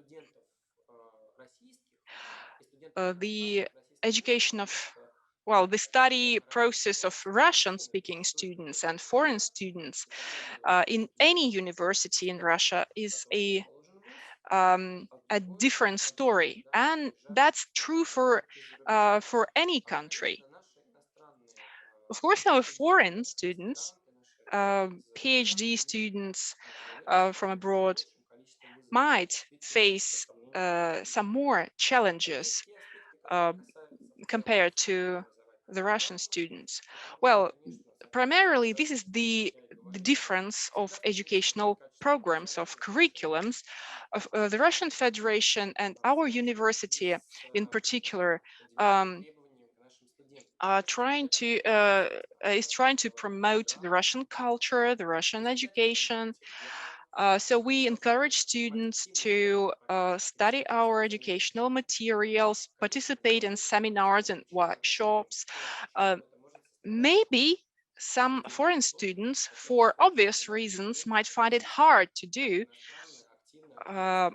but I assure you that these barriers or seemed issues are overcome quite quickly by all the students. I know that there can be difficulties for foreign students when coming to a different country. They get submerged into a different culture, into different language, and of course we support adaptation of foreign students to make this process as mild as possible for them. For this, we have special projects when our senior foreign students help the freshman year students from other countries to get to know their ways around, to get to know St. Petersburg, our university. Of course, students will always receive consultation support from our staff. We all even have a psychological service, which is quite in demand. This is to assure you that no one will be stranded here without any help. So you will be surrounded with assistance, with help, with navigation, advice and services. You will meet a lot of foreign students who are senior year students, and they will help you. And they all participate in the project of student onboarding. Of course, the greatest challenge, to answer your question, is an alien cultural environment. Well, in terms of the study process, in terms of education, mostly people who come to study at our university, very intelligent people with good education. So they don't have any problems with the study process itself. The only thing that might be worth mentioning is picking up the language as fast as possible here, the Russian language. Housekeeping problems are also overcome quite easily and quickly. What I would like to mention is that we, as I have said, provide language training courses, and we have quite an extensive range of foreign languages. Well, speaking about international cooperation, it is 450 universities from 60 countries. And we have partnerships in the framework of academic mobility schemes. We run close cooperation projects pertaining to dual degree programs. We have 3 joint master's programs with Sorbonne, for example, in France, and to name but a few. We are members of more than 40 international university associations. So apart from dual degree programs, we have other programs. And of course, should you be interested in dual degree programs, you are always encouraged to visit our website for more details and contact details. Internships, research internships are also intensively encouraged. We have a quite intensive cooperation scheme with our employer partners. We have special career days, and you can actually get to know our list of partners who are employers of our graduating students. So we're also providing legal support. And currently you also see information about our resource centers, and a special area is our student life, student activities. There is a very intensive student life, a social life. We run 21 kinds of sports events. We run startup competitions for startups to tell us what exciting ideas they are proposing.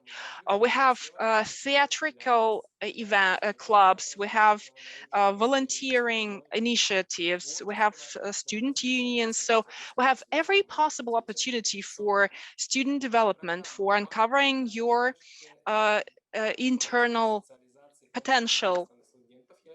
Of course, we have buddy programs. We provide the onboarding week. We provide discussion clubs. We provide various trips and events, all designed to get you to know the country, to know the culture, to know the place you're studying and live in. Our admission board runs the selection of students, of enrollees. And when it comes to foreign students, it is the admission based on portfolios. You don't have to actually physically come to Russia to take your exams. No, we look at your documents, we look at the credits that you have earned from various previous educational institutions and other events. There is a government-funded tuition. There is a fee-based tuition. And here you can see the admission figures for 2021. You see the dates of admission. And in the coming year, 2022, we're also going to be open for admissions for all students from all countries, and I invite you to participate. Here you can see our contact details. In particular, you see the contacts of our international department, which provides the full-scale support of foreign students. Thank you very much for your attention. I hope the information was relevant and interesting for you, and thank you again for your interest to the Russian education. Regardless of the university you pick, I strongly wish you every success in enrolling and becoming part of our education, of our culture. And I assure that in the Russian universities, you will get the highest education. And these years will be remarkable for you. Dear friends, colleagues, thank you very much for your attention. Alexander, thank you very much. Yeah, it was extensive, but you used the opportunity to introduce your city, St. Petersburg, something that was somewhat missed by our previous speakers. So I assure you, dear participants, all cities of Russia are very rich in history and culture, very welcoming, hospitable, and they will provide you with the quality of education that you seek. that will help you to develop your career in the future. And next on our list is Ms. Malenchuk, head of methodology department of the Russian Academy of National Economy and Public Administration under the President of the Russian Federation. You have the floor. Thank you very much. Please, can you speak a little bit louder? Is that better? Colleagues? Well, could you go any better on this? Maybe you could use your headset. Oh, yeah, now it's definitely better. Dear friends, dear organizers, thank you for this opportunity. The Russian Academy of National Economy and Public Administration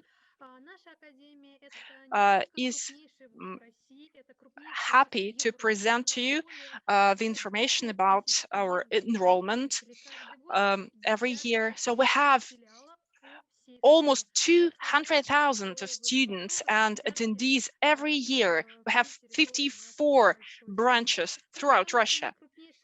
Apart from being the largest university in Europe, we're also the cradle of ministers and public officials.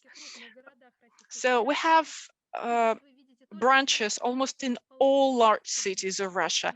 In this slide, there are pictures of our Moscow headquarters and branches.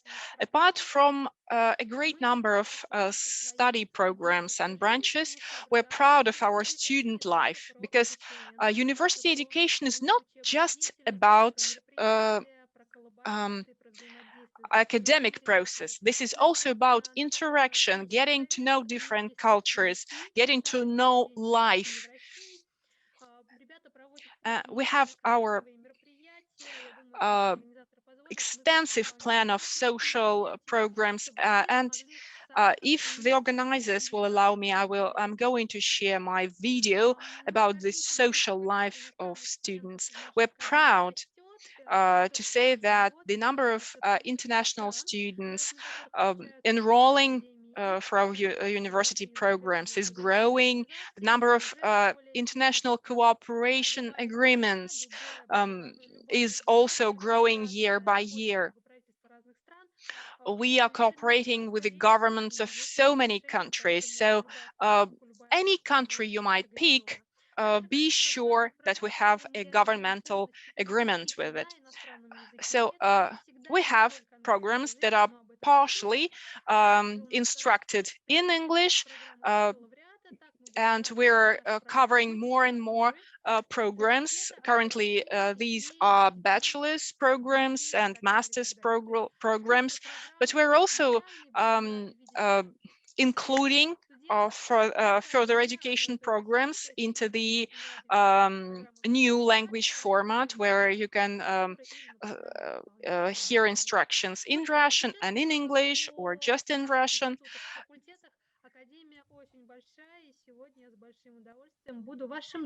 And now a little bit about our institutes and faculties of the Presidential Academy. I will speak a little bit about double degree programs, about the programs where we have two languages. We will start with the Institute of Business Administration. They have very cool motto. They teach smart, not to be poor. And that is also the oldest business school, not only within the academy, but also in Russia. Currently, we have 4 faculties, more than 30 programs. We have 20 double degree programs. But I would like to speak about the management program. Those are 4 bachelor's programs. Those are the programs for management of breakthrough project. We have the French Business School and our business school cooperation. The first year you will spend And the second year you will spend here in the Moscow Academy, and the 3 last years you will spend there, and you will be taught in English and in French. That's a good choice if you would like to implement your ambitions in the management of those projects. Then I would like to speak about the Institute of Governance and Management, and if you would like to use that opportunity, we will be able to help you. We have different areas, for example, foreign region studies, journalism, economics, and so on and so forth. You will be able to study in our academy, but also in the premises of our countries, for example, in Nice or in the Côte d'Azur Institute. If you like France, you may also select our partners platform in Spain if you are a fan of Spain. If you're interested in Italy, then we also have the program with the Italian institutions. We will be happy to see you among our students.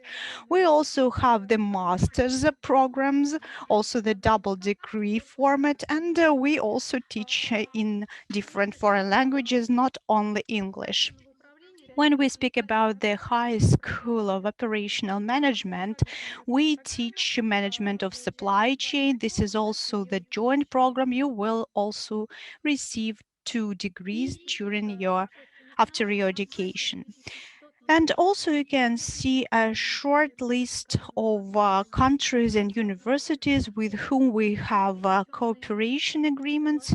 It's not the extensive list, not all the countries are presented here.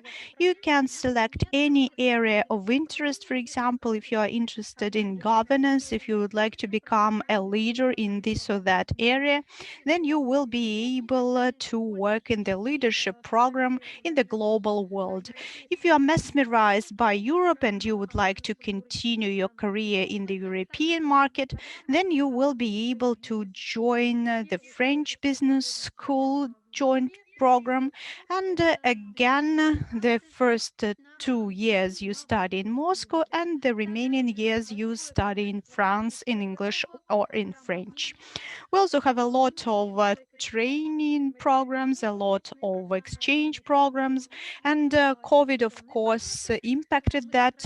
That means that we do not have only offline format, but also online remote programs. And we still keep all the necessary events, such as meetings with the representatives of business, the exchange programs, and the visits, but remotely. We also have the liberal arts program. This is the program for the bachelors.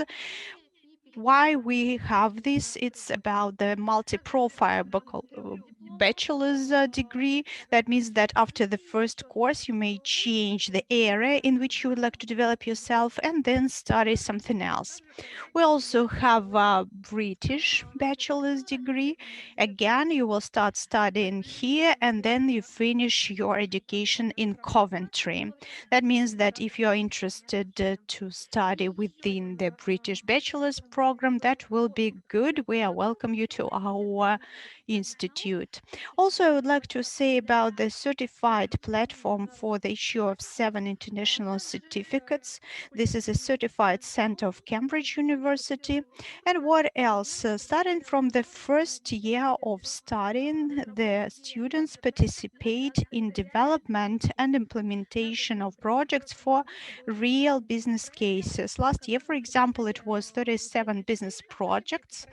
Those were the business projects, business cases provided by the market participants, and they asked students to develop such cases.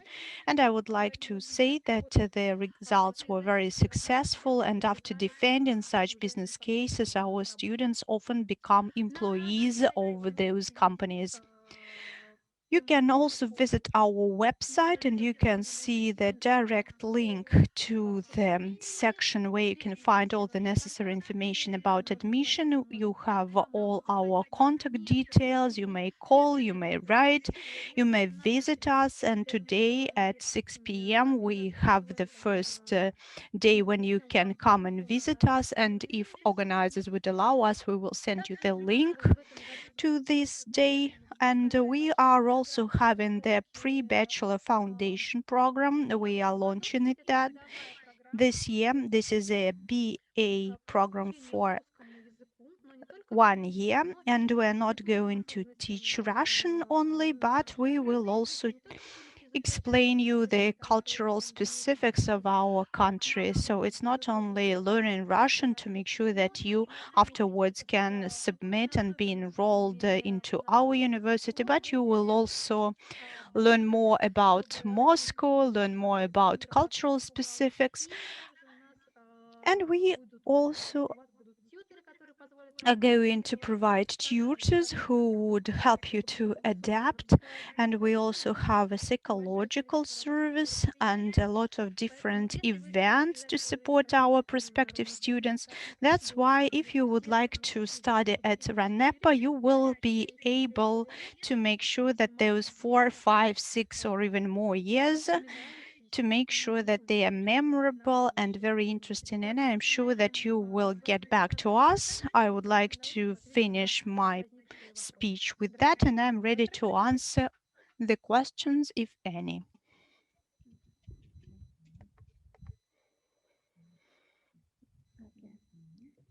First of all, thank you so much for your presentation. It was so interesting for us.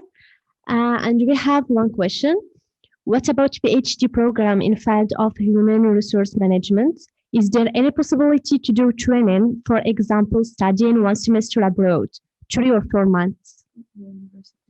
Yes, for all universities, please, all experts we have from different universities, if anyone can answer this question. Да. Начнем с вами, Дарья. Yes, Daria, you may start. As for the PhD programs, yes, of course, we also have such programs. And as for the specialists areas, we have a lot. As for PhD programs, we do not have such programs. We call it aspiranture and doctorate programs. We do have them, and we speak about such areas as management, sociology, history, economics, human resource management. When we speak about HR management, this is bachelor's and master's program. Дарья Дмитриевна. Начнем сначала. Дарья Дмитриевна. Okay. Please, Daria Dmitrievna. Дарья Дмитриевна? Вы здесь, пожалуйста? Думаю, что нет. Ну, тогда Александр Леонович. Please, one other question. PhD programs are in English or in Russian? В РАНХИКС это будут русскоязычные In программы. RANEPA, those will be Russian language programs. So only in Russian.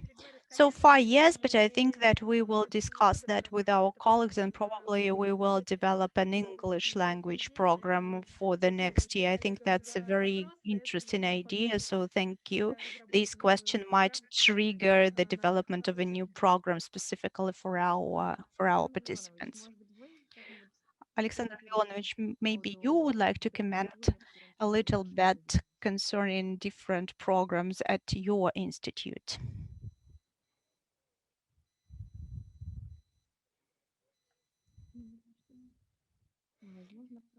It seems that he is not on the call anymore.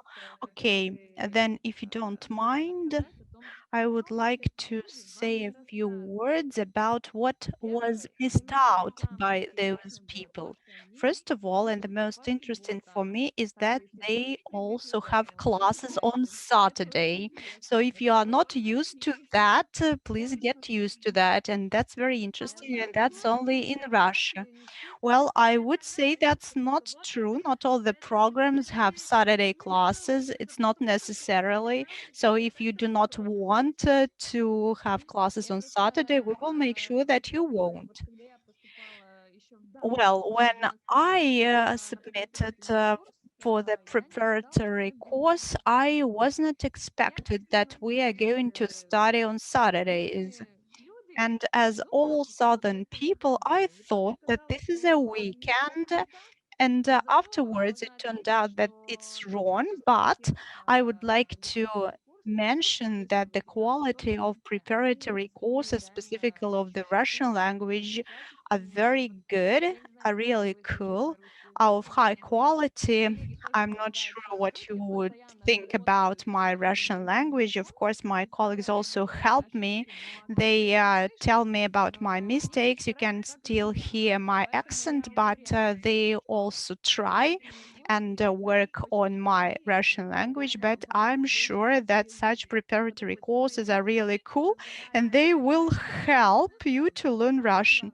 For example, Mouna and I speaks Russian and English, and she understands everything, but when she is not comfortable, she switches to English.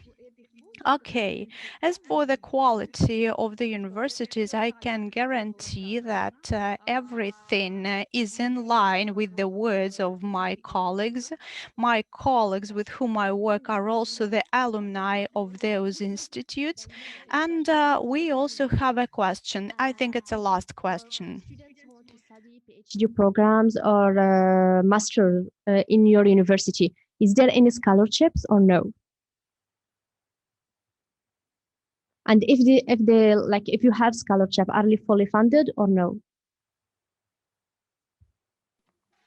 Могу сказать по программам As бакалавриата. for the bachelor's and master's programs, yes, we do have grants and for education. As for PhD, I'm not sure. Let me double check that. And all the information about PhD is available at our site, so please double check yourself at ranepa.ru. It's better to clarify with my colleagues.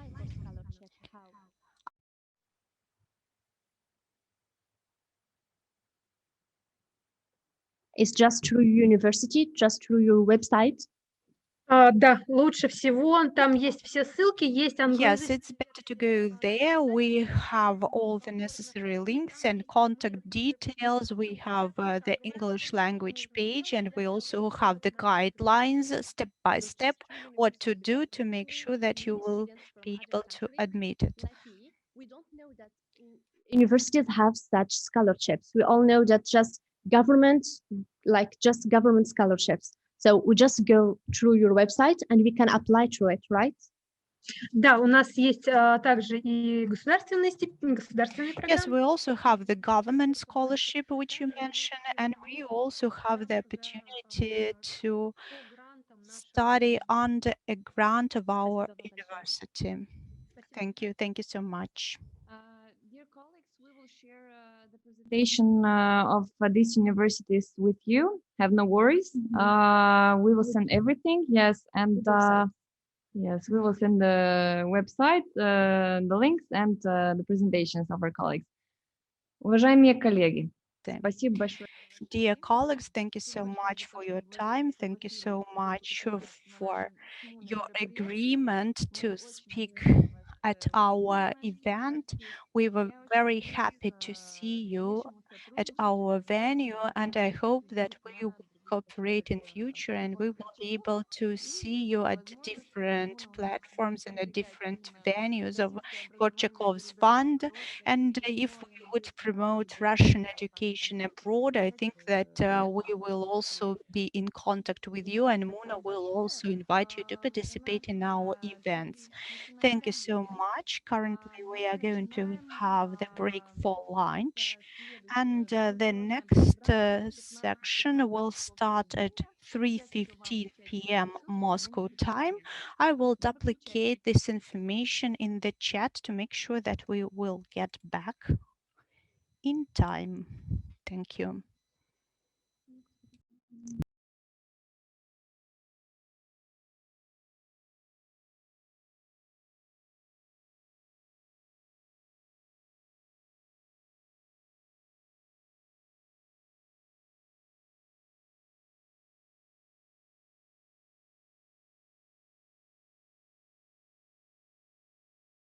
Seemed to have started speaking, but something went wrong with my mic.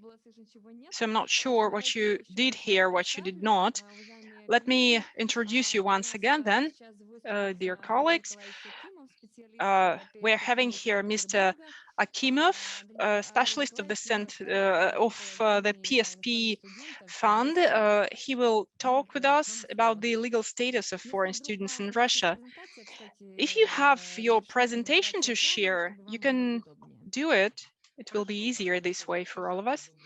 Yes, thank you very much, Sandra and dear friends. I've been introduced already. Let me say a few words about what we do. My fund is called the Charity Fund for Development of the Educational and Social Projects.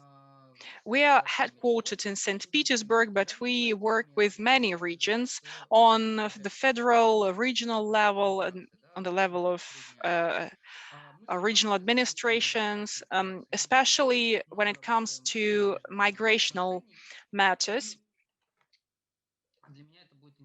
And for me, it will be quite an interesting task today to tell you about the legal status of foreign students in Russia. And I'm an expert in working with migrants and ethnic minorities. I'm actually a lawyer, and I hope to be useful to you in this respect. I'm trying now to share my screen.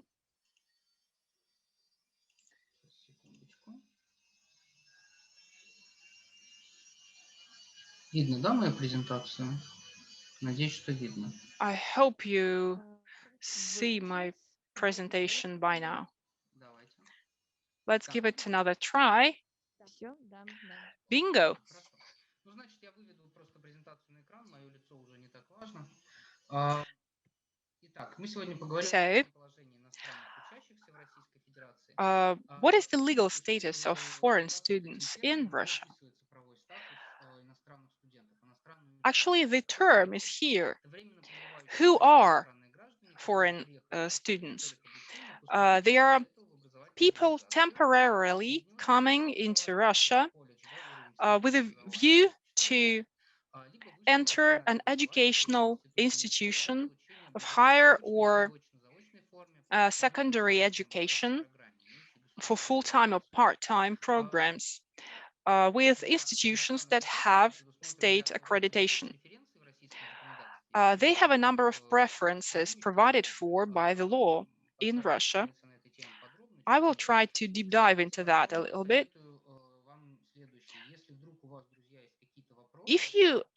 Friends, if you have any questions, feel free to send them straight away. I'll be happy to answer them. So when I'm finished with my presentation, I will be delighted to answer your questions. And I will monitor your questions because my feedback and your feedback is what I actually value most. Over the last 7 years, our country has done a lot to make the Russian educational market as open as possible for international community. For example, today, Russia has foreign students, which is even more in number than the number of students that used to receive education in the Soviet Union. So last academic year, 350,000 people, or 8% of the total number of students in Russia, accounted for by foreign students. In 2019, more than 620 tours using migration card was for students going to Russia, to their university or from Russia for their summer break. This year it's well, in 2018 it was 425,000 people, slightly less in 2020 due to obvious reasons. Russia is very interested in boosting the number of foreign students. Russia is running the program called 5 by 100. This is funded by the Russian government. This is aimed at making the top 5 higher educational universities in Russia among the top ranking universities of the world. That means attracting a lot of international students. And that doesn't necessarily depend on the region. Every university in every region can actually try and increase their rank in this respect by inviting as many foreign students as possible. Now it is a known initiative when representatives of universities go to other countries to try and promote enrollment in their universities. By 2024, the number of foreign students are expected to double to 425,000 people.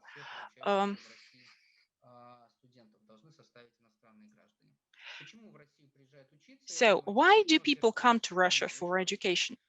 First of all, this is obvious. We have very strong traditions of higher educations, of high school education, and the cost of tuition is very attractive. There is a number of other benefits, which I will touch upon a little bit later. Primarily, foreign students come from the former CIS countries, Kazakhstan being #1 among all these countries, then Turkmenistan, then Uzbekistan, Ukraine. A lot of people come from Asian countries, primarily from China and Vietnam, from Myanmar. We have students from the Middle East countries, from the Arab countries, especially people from Iraq, about 5,000 people from Morocco, about 3,000 people.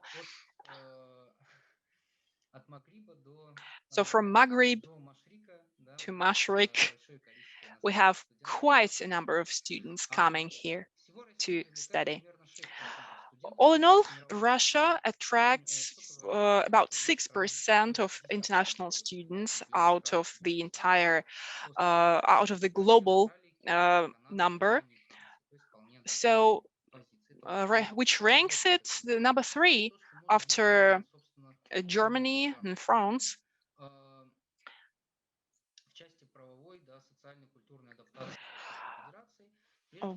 When we speak about the legal and social cultural adaptation in the Russian Federation,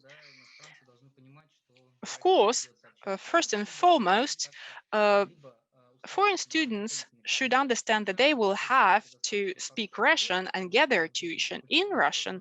So they will need to master the language at an acceptable level in order to make their education in at the university efficient. They need to know a little bit about the Russian migration law, which will help them to navigate a little bit in a different country. It is also important to know something about the culture, about the traditions and norms of behavior in the Russian Federation, to communicate with the local people. For many students, it is important to find suitable housing. And many students inquire about the right way to receive medical help in Russia. That's also important. Other questions raised pertain to employment and temporary residence permit and working permit in Russia. What about? Well, of course, to enter Russia, you need your foreign passport, which is valid for the far abroad countries or the countries where we have a visa regime. So there is a visa that's needed. For this, an invitation from the university is required. If any of you keeps in touch with your friends, please tell them that when you enter Russia, please in your migration card specify the purpose of entry as a study, and that's very important. If you plan to work in Russia, then please specify the purpose of entry as work or employment. Because if a study activates one mode, one legal mode, then the second mode will make it easier for you to get your job. So you need to know what kind of documents you will need to enter the country, including the visa. There are countries where we have a visa-free regime.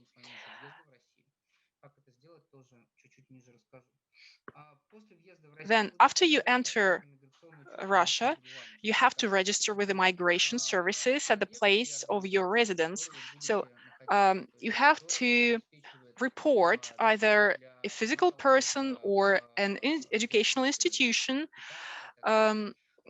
which will provide you with the housing. It may be a university, it may be a physical person. So you can, if you rent a private apartment, it is better that you agree with the landlord in advance.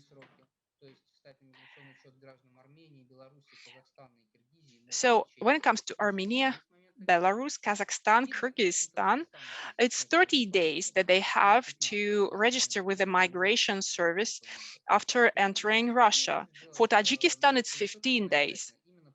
To do this, you need to find your migration service office at the place of your registration or temporary registration. This is required, and be attentive so that you will not get fines. Starting with March last year, we're still in the hand-controlled mode for foreign people in Russia. It's a special legal regime for foreign people amid coronavirus pandemic. The provisions of the presidential decree regulate some of the terms of legal status of foreign citizens in Russia. What does it mean for foreign students? Starting with the 16th of June 2021, until the expiry of 90 days from the abolition of transport restrictions with the CIS state.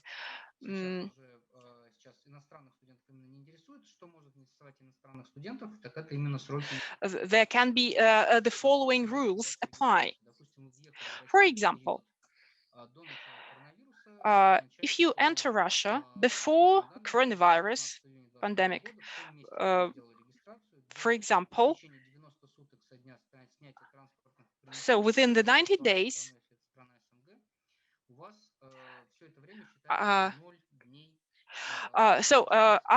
after you enter the country, 90 days you can stay in the country, and then within these 90 days you have to apply to the migration service, and your start of formal being in Russia, or formal stay in Russia will commence with the day of your registration. So you have this 90 days free zero period during which you can be in the country.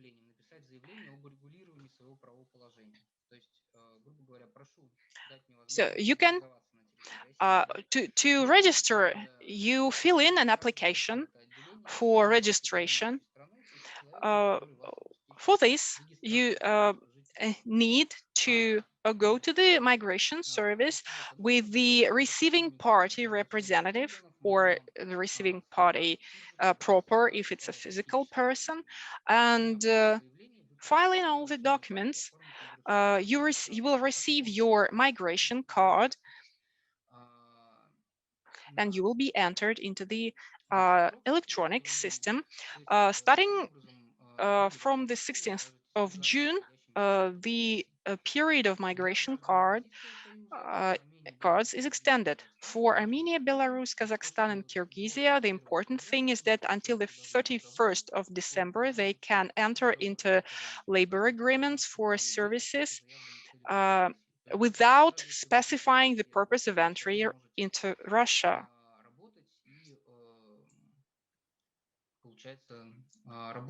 So, and you can work permanently based on the temporary or permanent work contracts. For some other citizens of other countries, a work patent is required. But still you have this grace period, let us call it, until the 31st of December.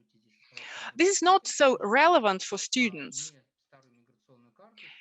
So if you have your old migration card, you can still use it to enter Russia for educational purposes.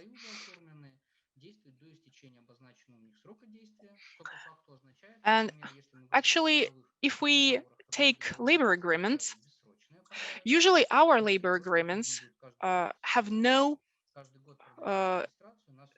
date of expiry. Well, that means that you will only need to extend your migration cards and not your labor contracts.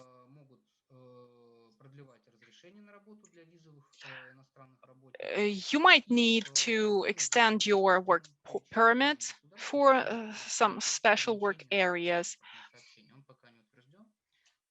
The list of countries with which no transport movement restrictions exist is still in progress.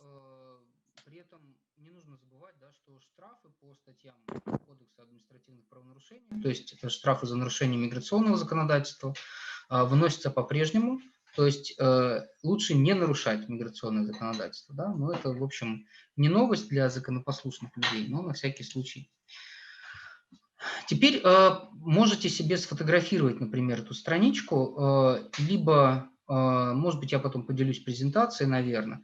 Что касается подробной информации о порядке въезда в Россию, порядке нахождения в России в условиях коронавирусных ограничений, да?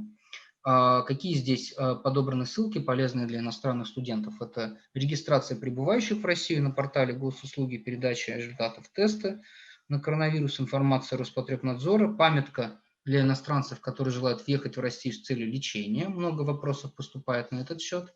Информация консульского департамента, порядок въезда в Россию студентов, который утвержден Министерством науки, информация распространяется Министерством науки и высшего образования России. Вот. И где можно найти, скачать приложение «Путешествие без COVID-19» для граждан государств Евразийского союза. Тоже можно по ссылочке найти. То есть это весьма полезная вещь.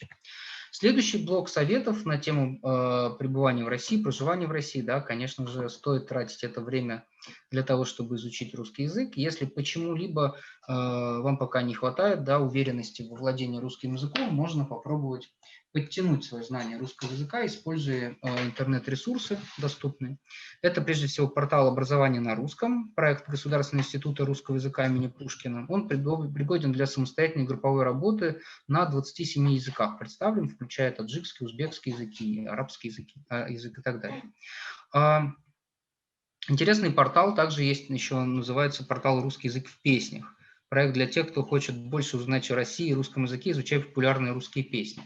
Практикум по грамматике русского языка Института русского языка и культуры МГУ Ломоносова, потому что грамматика, как, наверное, вы уже поняли, если в России находитесь, это одно из таких самых тяжелых мест для изучения русского языка. Вот, пожалуйста, можете таким онлайн-практикумом пользоваться, ну, как-то себя проверить, что ли. Бесплатный онлайн-учебник русского языка для начинающих, который создан самими студентами. Его делали ребята из США, поэтому он англоязычный по умолчанию. Междунами.org называется. Там несколько интересных уроков для совсем начинающих. Поэтому можете ориентироваться на этот сайт, особенно если вы хорошо владеете английским языком, а русским владеете прям совсем на уровне начинающего. Может быть полезно. Многоязычный сайт для изучения русского языка, онлайн-платформа, которая сочетает изучение русского языка с советами о жизни и работе в России, русский.инфо, можно посмотреть. Если вдруг у вас есть какие-то вопросы к правильному употреблению русских слов, то справочный портал Грамота.ру можно использовать. Можно проверить, как правильно пишется то или иное слово, да, просто вбив его там в специальную строчку, посмотреть правильное употребление, склонение, спряжение русских слов, падежи наши любимые. Все это можете там сверять. Значит, еще доступно, смогу посоветовать вам 3 мобильных приложения. Ну, понятно, что Duolingo, на самом деле, крупнейшее в мире бесплатное приложение для изучения различных языков. Там русский язык тоже есть, в принципе, неплохо представлен. Я пробовал изучать русский язык на Duolingo, чтобы там баллы набрать. Ну, в общем, могу сказать, что вполне работает, да. Похоже на правду. Но из менее известных, но тоже хороших приложений, TOEFL Go – это мобильное приложение для подготовки к гостестированию по русскому языку как иностранному. Оно доступно на Android и, соответственно, для прохождения, для того, чтобы понять, можете ли вы сдать, да, этот сертификат TOEFL или нет, можно его использовать. И Talk to Russia – приложение по русскому языку для начинающих изучать язык. Тоже доступно на Android. Вот, пожалуй, эти 3 приложения стоит попробовать, посмотреть. Теперь следующий момент. Если вдруг вы планируете, если вдруг вам интересно, я надеюсь, что интересно, да, как-то изучить, взять побольше информации о культуре, традиции, нормах поведения в России, то вам пригодится 3 сайта. Они достаточно большие. Это очень насыщенные информационные ресурсы, которые содержат гигантское количество информации о культуре России. Это сайт culture.ru. Это гуманитарный просветительский проект Министерства культуры Российской Федерации. Он рассказывает об интересных, значимых событиях, людях, об интересных фактах из истории литературы, архитектуры, музыки, кино, театра. Рассказывает также о народных традициях, памятниках природы России. Все это дано в формате просветительских статей, заметок, интервью, тестов, новостей, радио, там есть подкаст, да, и так далее. Есть еще портал для интересующихся российской историей. Я думаю, что если вы оказались в России, то явно испытываете какой-то определенный интерес к к нашей истории. Но вот на что можно ориентироваться, если что-то хотите почитать. Это федеральный портал история.рф. Здесь информация о фактах, событиях прошлого, изложенная доступным языком. Тоже федеральный портал официальный. Это он сочетает познавательный формат с аудио-видео лекциями по истории от известных российских ученых, преподавателей. В общем, там можно почитать, например, интересные документы, посмотреть видео и так далее. В общем, советую тоже. И рекомендую путешествовать по России. Наша страна, как вы, наверное, уже поняли, большая. Ездить тут есть куда. Ну и, в принципе, в вашем регионе, где вы находитесь, тоже может быть много интересных достопримечательностей, о которых вы можете узнать на национальном туристическом портале Russia.travel, информационно-познавательный проект агентства по туризму. Там собрана информация о более чем 20 тысячах достопримечательностей, которые включают в себя разные объекты культурного наследия, природные памятники, заповедные зоны, рассказывают о традиционных ремеслах, российских брендах известных, личностях разных и так далее. Это вот то, что касается культуры, традиций, норм поведения. Ну, в принципе, еще по нормам поведения могу вас потом сориентировать, да, посмотреть по российской соционормативной культуре. Будет полезно. Один сайт, материал, чуть ниже вам покажу, чтобы не выключать презентацию. Еще немножко поговорим об аренде жилья. Как правило, иностранные студенты обеспечены местами в кампусах, но, в принципе, вы можете арендовать жилье самостоятельно, это не сильно сложно. Однако есть следующие варианты. Есть возможность обратиться через агентство недвижимости, да, за арендой жилья, либо напрямую собственников снять жилье. Здесь необходимо знать самый базовый совет. Да, обязательно заключайте договор об оказании услуг и договор аренды жилья тоже заключайте. В принципе, арендовать жилье несложно при условии, если вы хорошо знаете русский язык и можете разбираться в нюансах, моментах, связанных вот с общением с с местными жителями. Как правило, если вы обращаетесь в агентство недвижимости, то аренда жилья дороже. Они берут сумму, равную месячной арендной плате за то, чтобы вам найти арендодателя. Если вы самостоятельно ищете жилье, да, то рекомендую скачать заранее образец договора аренды жилья, посмотреть, что в нем должно быть прописано, потому что есть определенные важные нормы. Например, вас не могут выселить без указания причины в срок ранее 14 дней от момента выезда. То есть, допустим, вам не могут сказать, что вы завтра должны выехать просто с квартиры, вам могут сказать это за 14 дней до того, как вам выезжать. Да? Вот такие важные моменты, они, как правило, прописываются в договорах. Без договора снимать жилье не рекомендую ни в коем случае, потому что на таких птичьих правах можно оказаться вообще без жилья.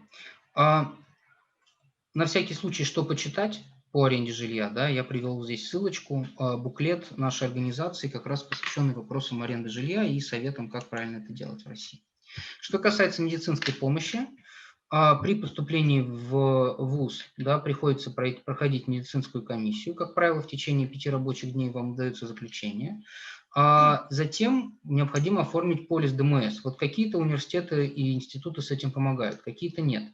В любом случае, полис добровольного медицинского страхования – это важный документ, без него нельзя находиться в России, особенно на этапе въезда в нашу страну. И в любом случае, где бы вы ни оформляли свой полис ДМС, я рекомендую обязательно изучать перечень покрываемых медицинских услуг и условия их предоставления. А также нужно помнить, да, что стоимость полиса, она прямо зависит от того, какое количество медицинских услуг вы там отметите. В любом случае, даже если у вас нет полиса ДМС, вся медицинская помощь оказывается в России бесплатно в экстренных случаях. При угрожающих жизни травмах, состояниях, если что-то вдруг заболело, да, при угрозе жизни и здоровью, вне зависимости от наличия, отсутствия полиса, все равно вам должны оказать скорую помощь. Роды, кстати, вот тоже входят на всякий случай. Теперь, что касается трудоустройства, важный очень момент.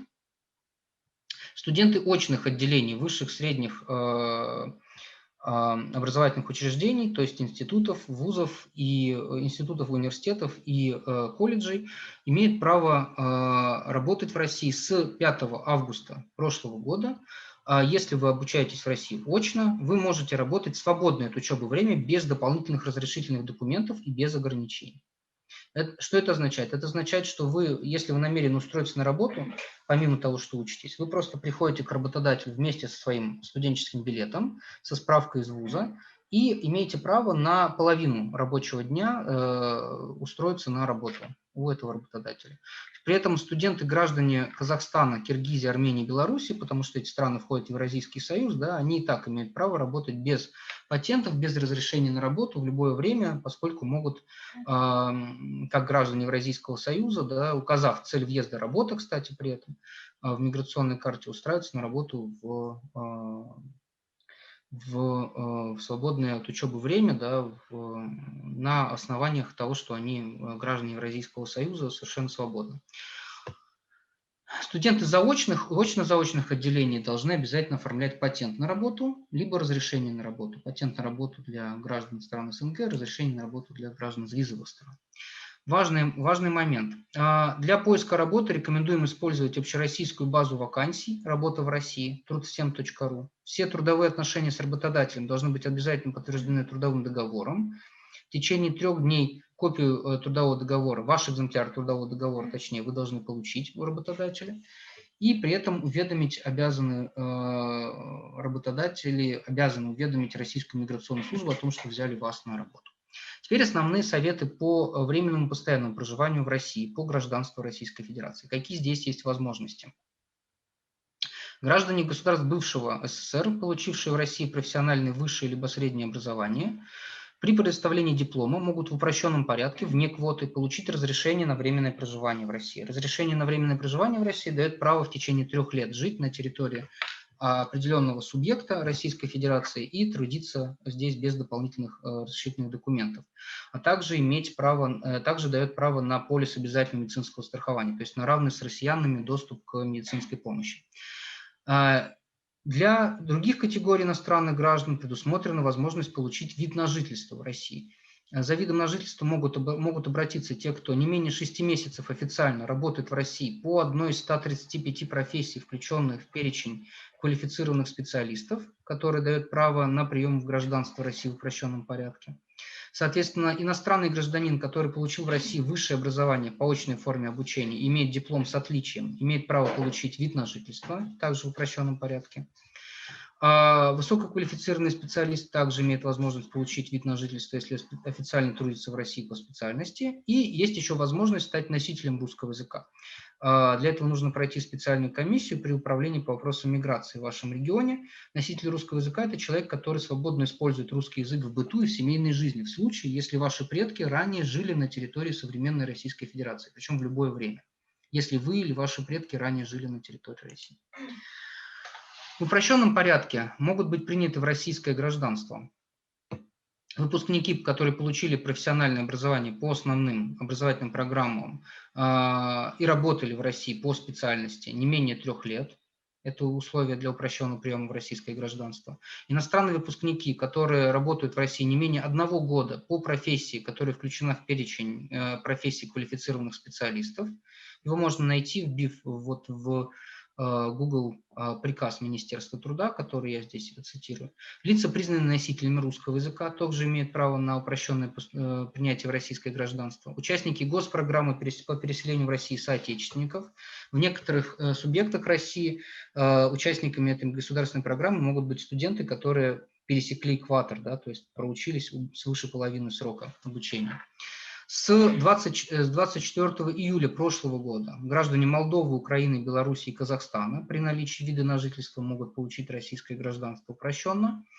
И также с 24 июля прошлого года иностранцам, которые получили в России высшее образование после 2002 года, для упрощенного получения гражданства нужно подтвердить официальный трудовой стаж в России менее 1 года. Все. То есть, если вы в России получили образование, имеете здесь какой-то правовой статус, находитесь здесь, при этом имеете трудовой стаж, работаете не менее 1 года, то это основание для того, чтобы упрощенно вступать в российское гражданство.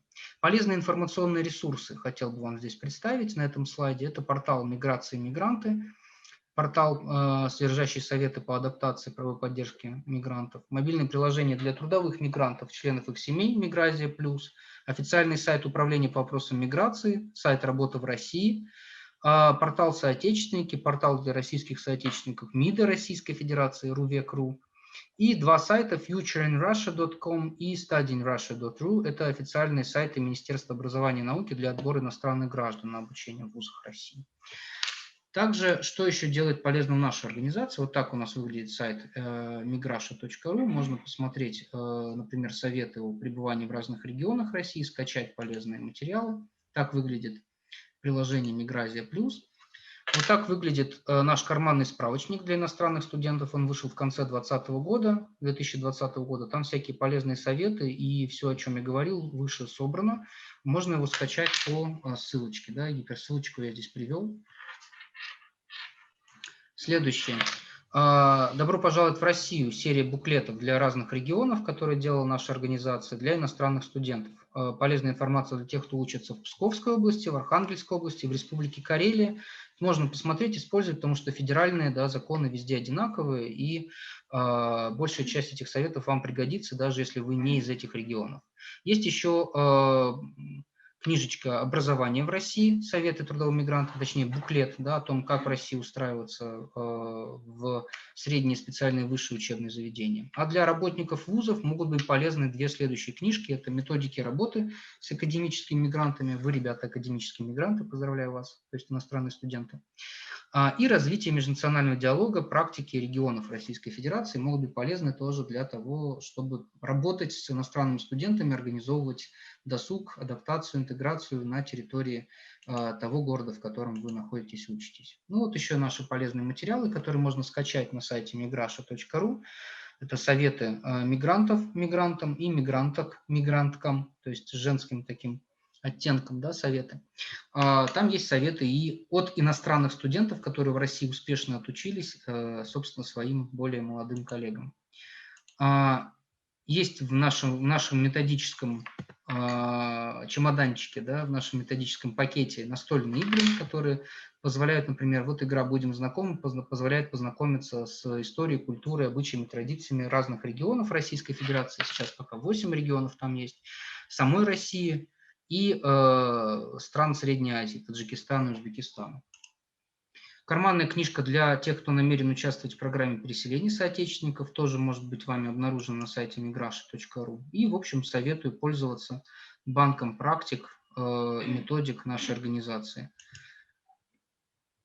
Заходите на наш сайт. Пожалуйста, ребят, если есть вопросы, очень коротко могу ответить, потому что, по-моему, я превысил, да, чуть-чуть свое время. Пожалуйста. Андрей Николаевич, вы как всегда, мы с вами обсуждаем одно, вы говорите, вы так много времени мне дали на это, как же я, что я там скажу? Оказывается, всегда есть о чем What can I tell you? The idea is that we can speak about your colleagues, and colleagues, do you have any questions? While you are thinking about questions, I would like to wish luck for you in Russia while you are here. And if you need some pieces of advice, if you need some support, you can address our organization. State is also supporting foreign students. Your university will help you. And I would also say that the locals are also supporting foreign students.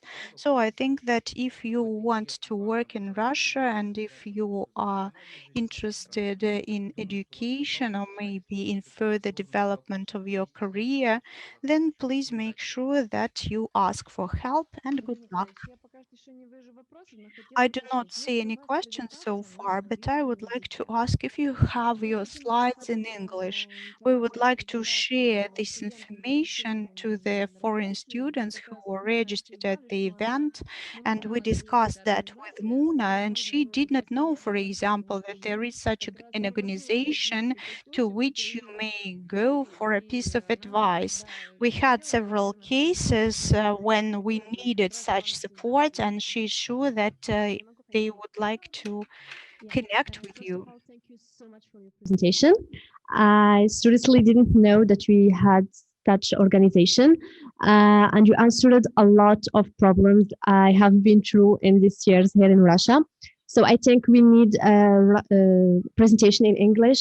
I need to share it with other students because it's so interesting for our life here, and it was so helpful. And I will contact you because I really need help with your organization. Thank you so much. I really didn't know that we had such organization here in Russia. Если меня разрешаете, я тоже хочу сказать, что If you allow me, I would also like to thank for such a presentation. Хорошо, спасибо большое, друзья. Thank you very much. Okay, thank you very much for the presentation. What about translation? It could be your volunteer case. If you want to translate it into English or maybe into Arabic language, I think it's possible. Ну, как говорит Муна, можно даже на Well, as Mouna says, we can even have it in French. That will be fine. Anyway, Andrei Nikolaevich, thank you very much for your presentation. We will share your presentation. We also have the information in English language, so if necessary, the recording of the interpretation will be available at our YouTube channel.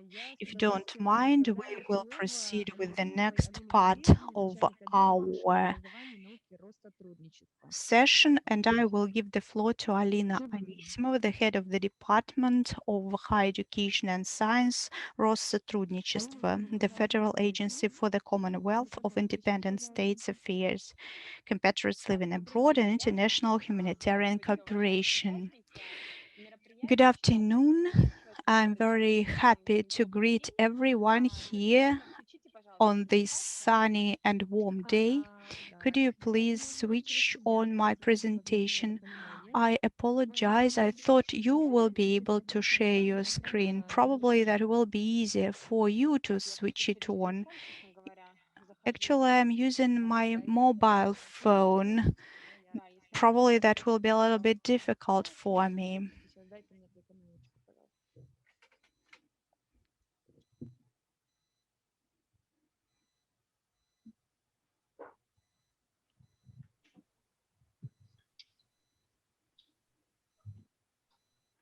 Так, ну пока кратко начну рассказывать, да, Россотрудничество. Let me briefly tell you a few words about Россотрудничество while we're trying to share our presentation. We work worldwide. We have rep offices in about 79 countries of the world. This means 90 Russian houses and representative offices. Let me tell you about our core opportunities. Just give me a couple of minutes to share the presentation.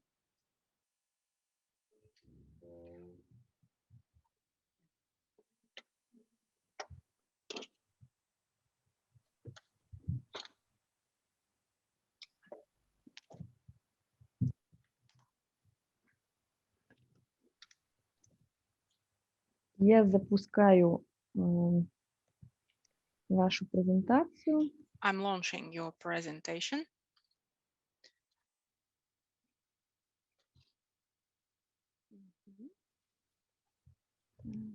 Так, как мне включить на полный экран?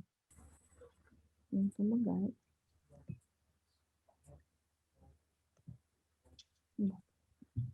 Все, я жду вашу команду. Все, можно начинать. Okay, we can, I guess, kick it off. Today, I would like to tell you about the activity of Россотрудничество in furtherance of the Russian state policy for international cooperation. We work with the Ministry of International Affairs. We have a lot of representative offices in 79 countries, including 90 Russian houses and rep offices. Our core opportunities pertain to education, research and education cooperation, promoting education and science among young people, international mobility of scientists and young specialists, and a platform for experience sharing and communication. Our core activities are promoting Russian education, Russian science, promoting international development and support of compatriots abroad, support and promoting the Russian language abroad, and youth policy, and also international and trans-regional cooperation. Our organization serves a platform which provides the selection of foreign citizens for education within the government quota. Every year, according to the government instruction, a quota is provided for foreign citizens. This year it was 18,000 people. Next year it's going to be 23,000 people. Here you can see the number of students from different countries working and studying here in Russia for within different programs. You can see bachelor's, master's, specialists programs, PhDs, doctorates, and other programs. Many enrollees have to pass some admission tests, admission exams. From some countries, we accept their credits from some previous educational institutions or from their achievements like international competitions and so on. This year, in view of the epidemic, we had to run all these enrollment tests online. In the right side of this slide, you can see that despite the pandemic, our statistics tells us that we still experience a slight growth of the number of foreign students coming to Russia. I hope that in the future we will be able to overcome the existing hampers, the existing restrictions, and have a smooth way forward. Speaking about services for foreign citizens, we have a special system. It is a state information system. It's a one-stop shop system. And a lot of people filed their applications to universities using this system. They compiled their packages of documents also using this system. And it is expected that in the future, foreign students will interact with this platform to compile their documents, to clarify their procedural issues, and to enroll for universities in Russia. Starting from October this year, we will open enrollment of foreign students within the 2022 quota.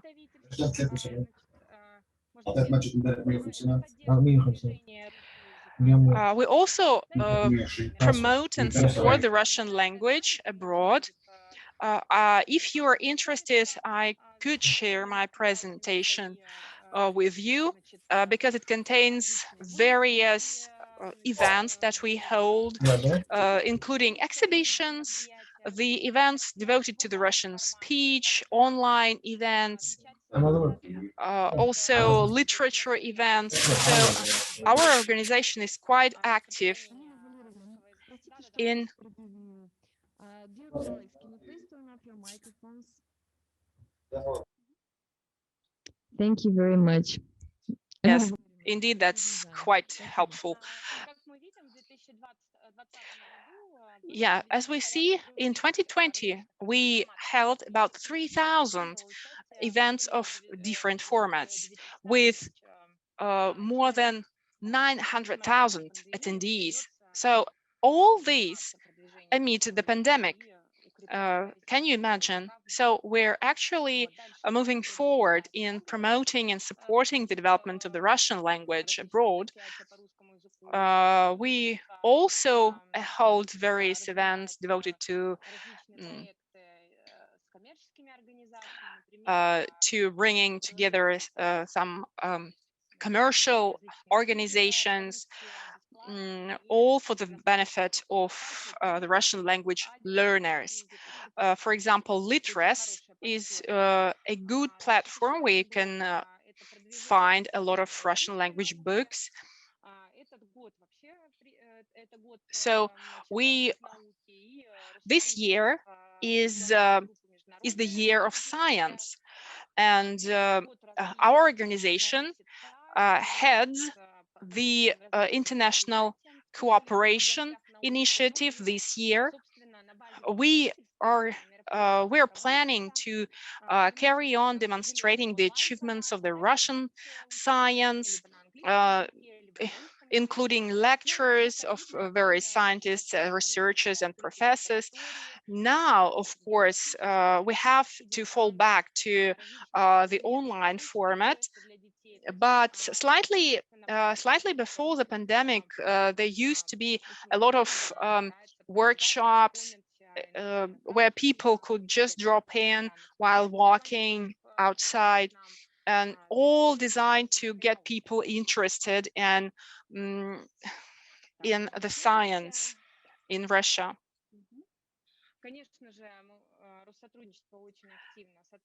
We are actively cooperating with the Ministry of Education of Russia. We have a signed agreement, and our representative offices run multiple events in all the countries of our geographic reach. They hold research and practical conferences, workshops.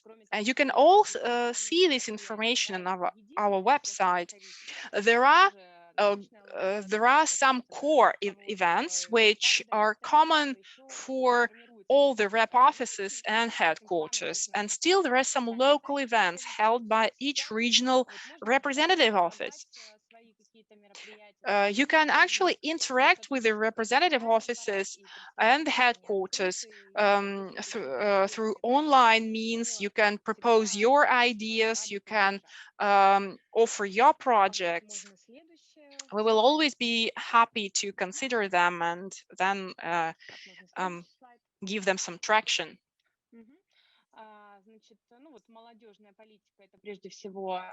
Youth policy.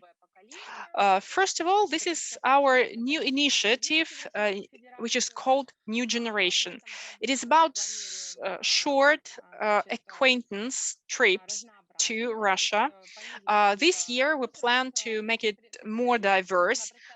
We're planning to cover more rep offices by this program, and more people will be selected by according to various criteria. So more people will be in the position to have this short-term trip to Russia. And this year we plan to do this. Well, the pandemic permitting, of course. Promoting the Russian culture worldwide is also a very good initiative of Россотрудничество. This includes a celebration of the Second World War Victory Day, and exhibition activity, and promoting theatrical art. We arrange the screening of various movies translated into the language. We try to get people to know as many facets of the Russian culture as possible. So we try to get people interested in the Russian culture, and to show this window of opportunities of cooperation.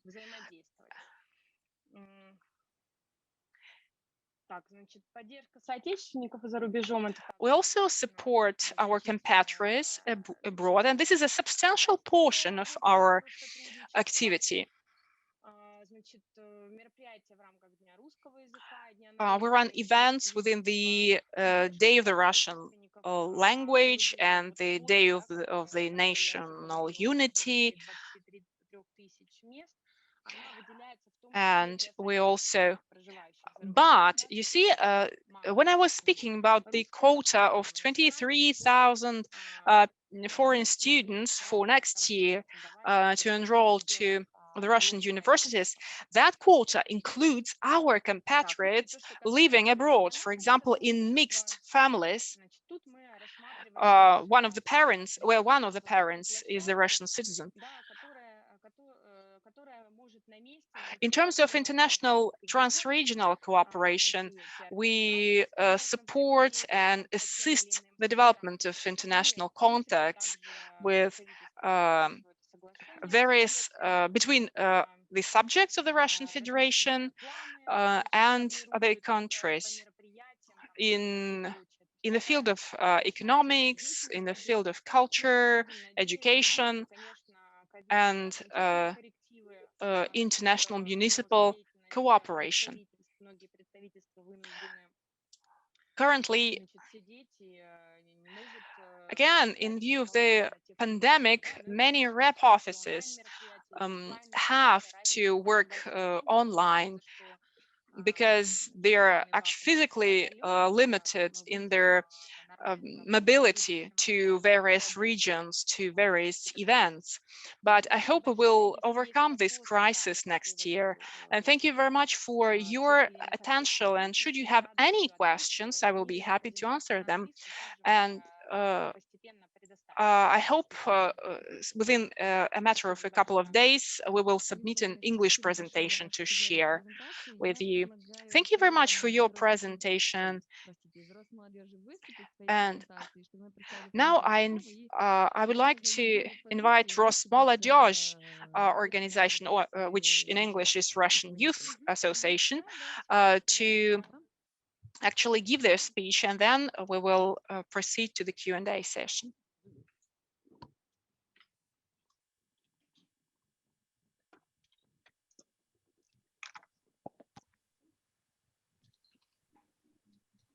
Кирилл, я думаю, что можно ехать.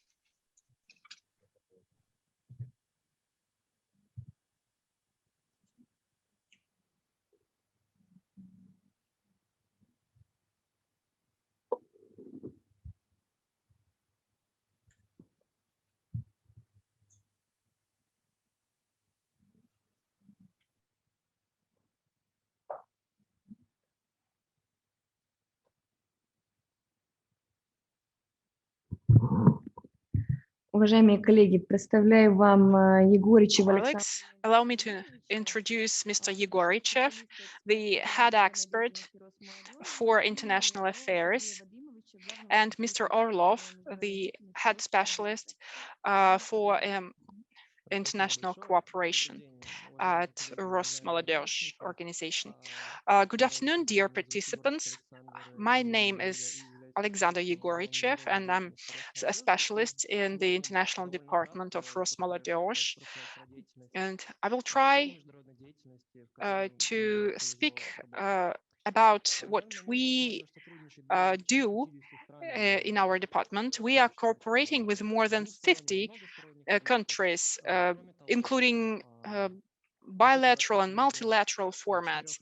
Moreover, in 2020, in 4 regions of Russia, under the auspices of the Ministry of Education, we launched 4 offices for youth affairs. For example, Russia BRICS, Russia Central Asian region, and some more. We also focused on running international awards together to Russian and foreign citizens who have contributed to the to addressing some pressing matters of contemporary of our contemporary times. So we outline 5 areas of focus: volunteerism, entrepreneurship, broadcasting successful Russian practices of intercultural inter-ethnic communication, creative industries, and the last one is our new area, which has been around for quite a short time.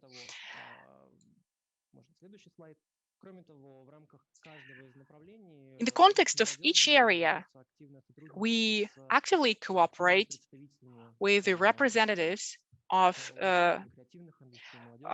relevant organizations, relevant movements like volunteers movement or volunteers organizations, the entrepreneurs communities, and so on and so forth.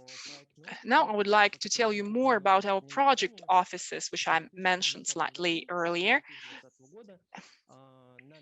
In October 2020, together with the regional administrations of Russian subjects and the Ministry of International Affairs, we launched these offices, for example, in Omsk, in Ulyanovsk, in Salihard, and 2 other cities. Each project office has an action plan, including 15 to 30 events pertaining to the areas of the 5 areas we mentioned before. Also, I would like to use this opportunity to invite you to participate in these events.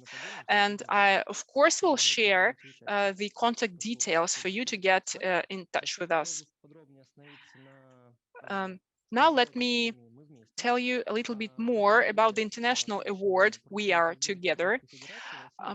According to the instruction of our president, we introduced an international annual award called We Are Together, in the context of which we are implementing the track with the same name. In 2021, this international track is devoted to the struggle against COVID-19 pandemic. The award is given for civic support, and there will be 4 sub-nominations: business, medicine, education technologies, and personal input, personal civil input. Altogether, there will be 20 winners. Out of these winners,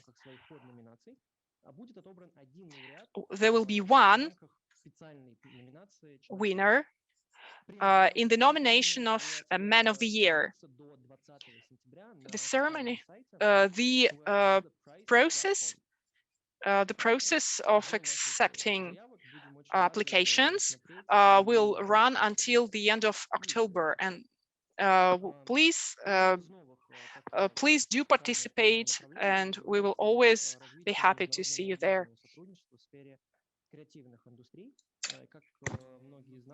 And also, I have already mentioned the international youth cooperation in the sphere of creative industries. And as far as you know, the year was declared as the year of the creative economy for sustainable development. And we would like to support the project for the youth in the sphere of creative industries. And also, we would like to provide the opportunities for the youth of Russia to cooperate with international peers and to create joint projects in creative industries. And one of the events which is planned for this year is the International Youth Camp BRICS that will happen in August 2021 in Ulyanovsk. And one of the greatest topics there will be the development of joint projects in the field of creative industries. With that, I would like to finish my presentation, and if you have any questions, I will be happy to answer them.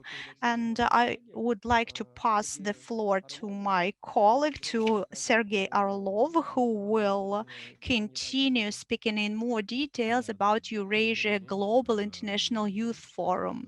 Yes, thank you very much to everyone, and I would like to add to the words of my colleague and to explain about the most important international event which I had held in my work, and the name of that event is Eurasia Global International Youth Forum, and we have already had 6 years, and together with the Orenburg government, and we are also using the Resource Youth Center as one of our partners.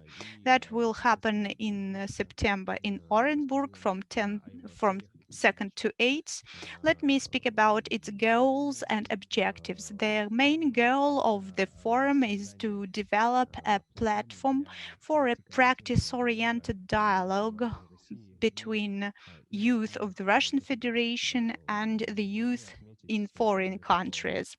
From my side, I would also like to mention that the platform recommended itself as a useful tool for international, intercultural communication between Russian and foreign youth, and also for creation of joint projects. And we can see that because we now have the same activity. And as for the objectives of the event, the objectives are promoting an image of the Russian Federation, strengthening friendly and professional ties between the youth of Russia and foreign countries, studying the best practices of interaction, and developing joint projects.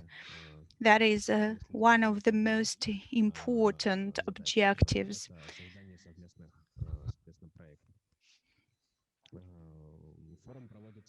The forum is conducted for the participants aged from 18 to 35 years old. This year we expect that we will have around 800 participants.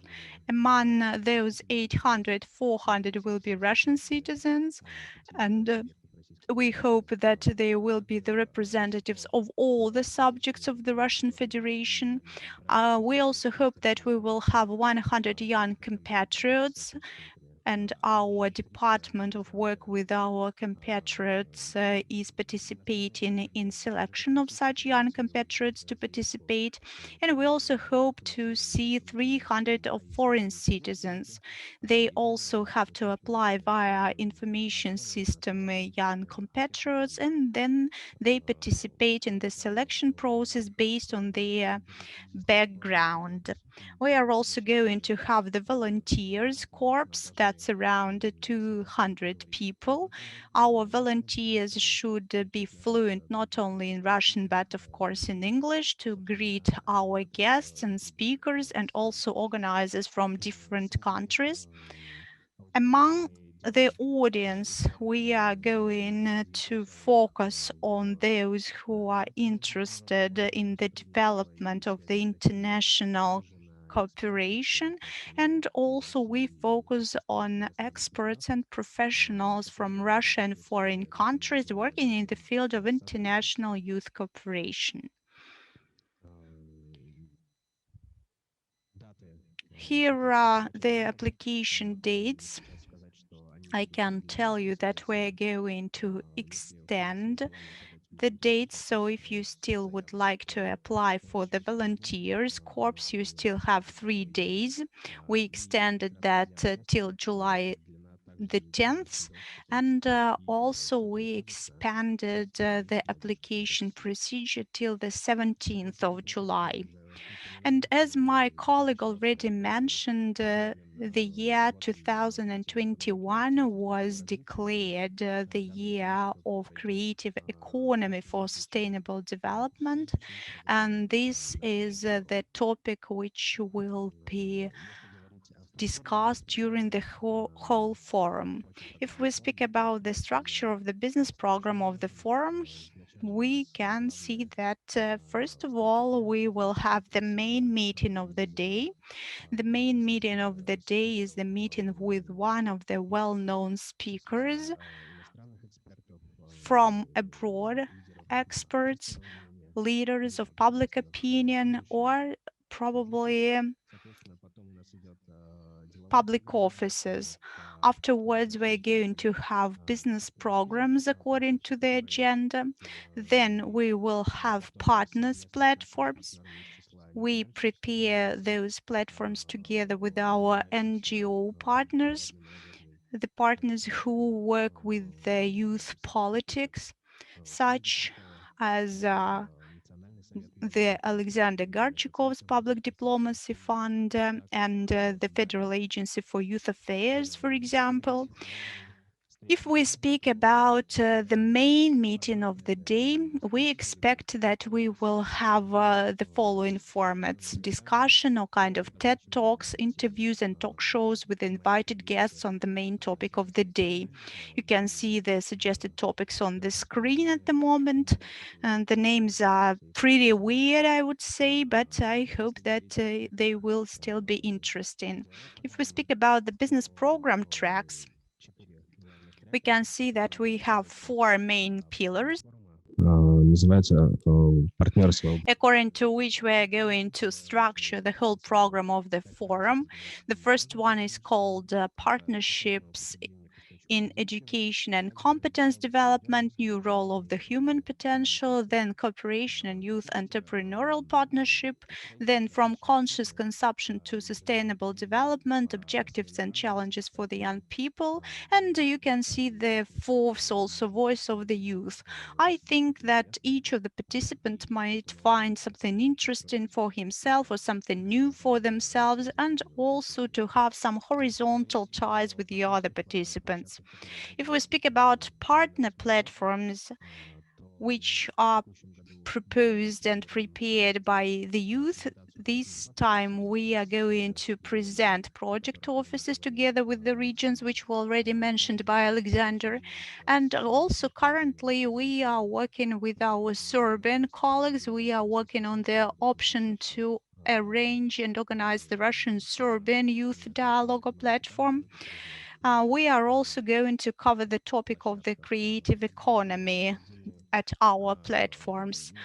We are also going to have some separate events dedicated and conducted by Eurasian Economic Commission Youth Council. And also traditionally within the forum, we will have a separate platform for 3 days approximately. We will work with our young compatriots living abroad. Besides, each participant can suggest any topic for discussion, any topic they would like to share, and where that participant believes he's an expert of, and then using the system of badges to provide it for the voting, and in case if they receive a lot of voting and if such topic will be approved by the participants, each of the participants will have the mic and they will be able to promote his or her idea. And also during the whole forum, we are going to work with the 2 grant competitions or contests. We are going to have the grant contest of the Federal Agency for Youth Affairs, that's for Russian participants, and thanks to the Alexander Gorchakov Fund, we're going to also have the grant competition for participants, for natural persons, as Alexander mentions.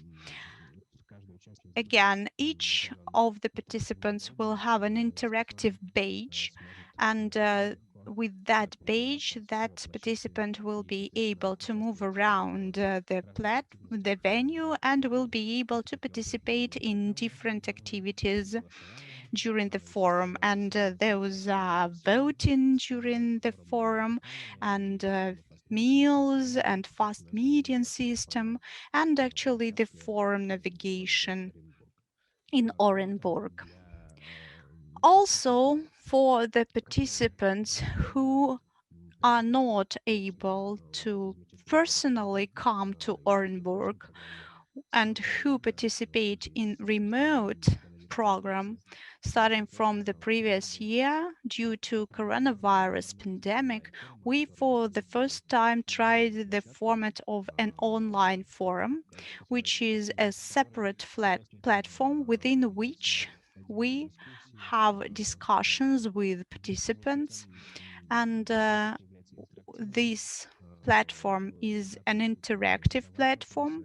You can ask questions, you can participate in discussions which are held offline, and they may remotely join such discussions via online, and we also have the similar networking system as if they were present there offline. And also I would like to mention today is the last day, as far as I know, is the day for the application for the contest or competition of the Gorchakov Fund within the Eurasia Forum.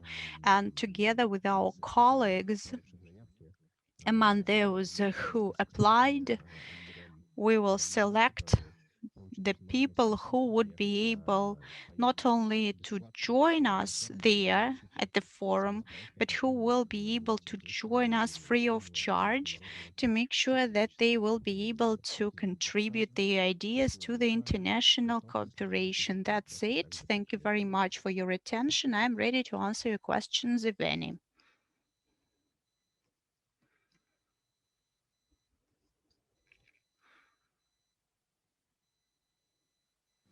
Уважаемые коллеги, можно я еще представлю фонд? Dear colleagues, if you don't mind, I would like to say a few more words about the fund.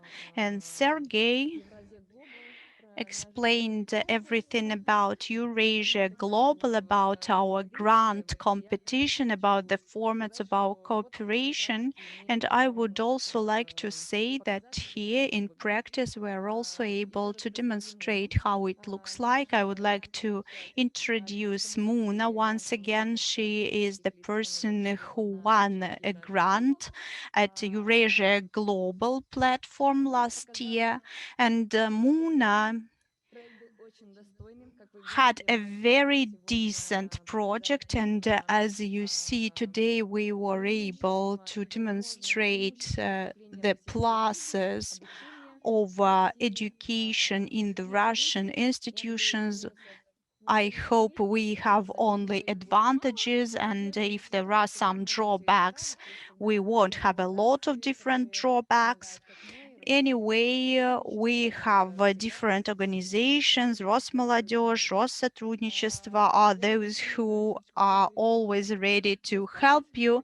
I hope Mouna will provide some more details about how it all happened. And last year, we also had a new format for the competition that was unusual for us. We got used to an ordinary face-to-face format to discussion when we discussed different topics and issues. But I think that all potential organizations, and not only here in Russia, but also globally, were able to shift very fast to the online format. And if we get a vaccine as soon as possible, then we will be able to join and physically face-to-face to meet with everyone. And I would like to give the floor to the representative of the Gorchakov's Fund, and it is named after Alexander Mikhailovich Gorchakov. This is an outstanding diplomat, and one of the most well-known quotes is here on the screen. Russia is rebuked that it is isolated and keeps silence in front of the facts which are not in line with the law or justice. They say that Russia is angry, but Russia is not angry. Russia is focused. And the goal of our fund is to promote the name of Russia abroad, and that we would fight against prejudice which the world has against Russia and Russian society. Our fund was created by the order of the President of the Russian Federation in 2010. Here is the structure of our fund. This is and I can say more about the areas of the work of the fund, and this is our own events and also grant support. So you can see a very interesting moment, and I would like to tell you that the head of our trustees council is the Minister of Foreign Affairs of the Russian Federation, Sergei Viktorovich Lavrov, who fortunately participates a lot in our venues, and we sometimes are able to communicate with him, or if not, we are able to ask questions and to receive answers to our questions from him directly. Here is our board, and our executive director is Leonid Vadimovich Gorchakov. We also have an expert council and scientific council headed by Igor Ivanov and Anatoly Torkunov respectively, and all together we participate in selection of grant projects. And the process lasts depending on patience of those who submitted for a long period of time or not for a long period of time, but those who applied, they would like to receive the results as soon as possible, but you should not worry. Starting from this year, we have an online platform where you can apply. Twice per year, we have the so-called grant window in the first half of the year from the 15th of January till the 15th of February. And in the second half, it's from 15th of July till 15th of August. That means that the grant competition will be open in just a few days. And as you know, we have finished the grant competition for Eurasia. So that means that we will soon get back to you with the results of analysis of your application. As for our own events, we have our own educational programs for young experts, for public actors and journalists of other countries. And we also have expert discussions on the relevant agenda issues. And we also send our expert to the conferences, to the Russian and foreign institutions. That means that we are not only working with grants, but we also work with the mobile and mobility of experts.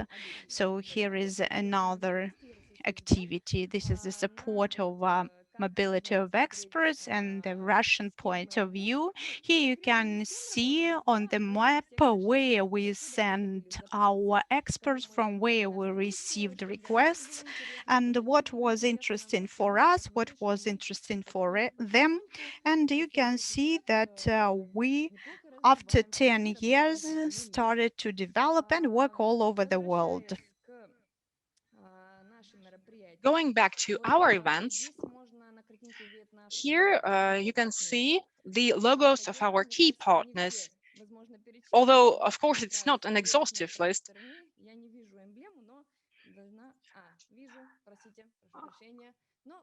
So if you don't see absolutely every company here, it doesn't mean they're not there. We cooperate with quite a number of research centers and educational institutions. So if you are interested in cooperating and promoting the public diplomacy in various areas of activity, we're always ready to get in touch with you and discuss our cooperation.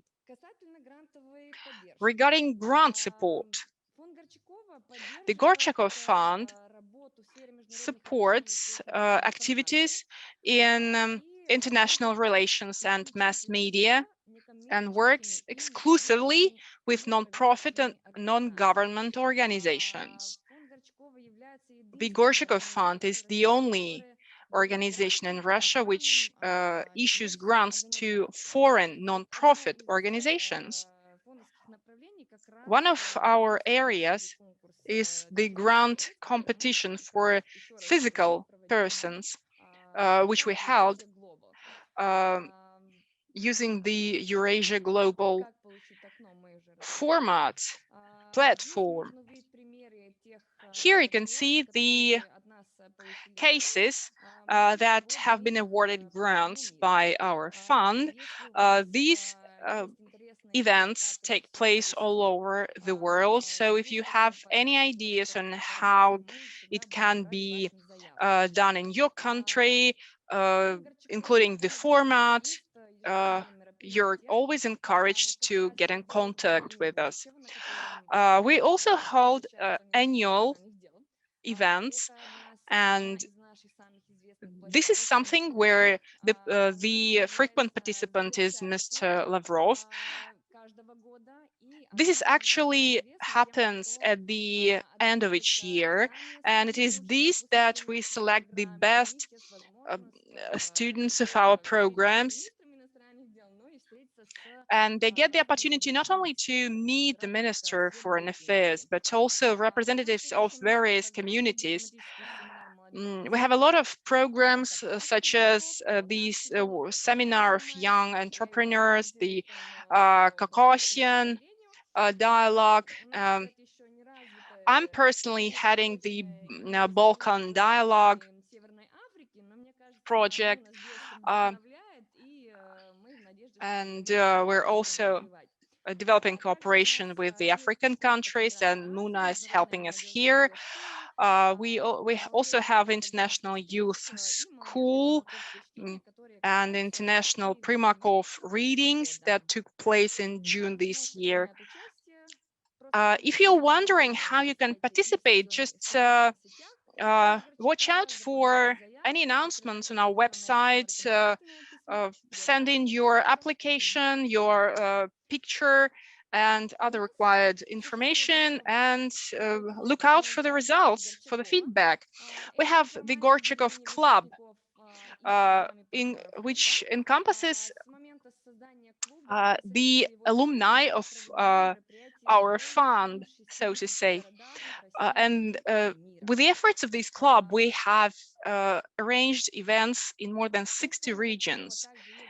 The fund also has the Primakov Russia-Georgia Center, headquartered in Tbilisi, which has roundtables and workshops for young specialists in international relations, and we also holds expert meetings and meetings with Georgian and Russian public officials and public activists. Also, we hold there the events devoted to supporting the Russian language and culture there. And we strongly hope that we will promote the understanding, mutual cooperation, and between these countries, and we will bring the relationship to a better level from what it is now. Here you can see the platforms where we are presented. So all these presentations we will distribute to your emails. So please be sure that you will get everything. Every year, just like any organization presented here today, we focus on priority areas. Here you can see 9 areas outlined for the year 2022. You can get a better chance to look into them at our website. And that perhaps would be it. I hope we didn't hold you too long. And now let me proceed to your questions from the chat. Let me just skip briefly through the chat for your possibly unanswered questions. Now, let's hand it over to you right now and get your mic. Hello.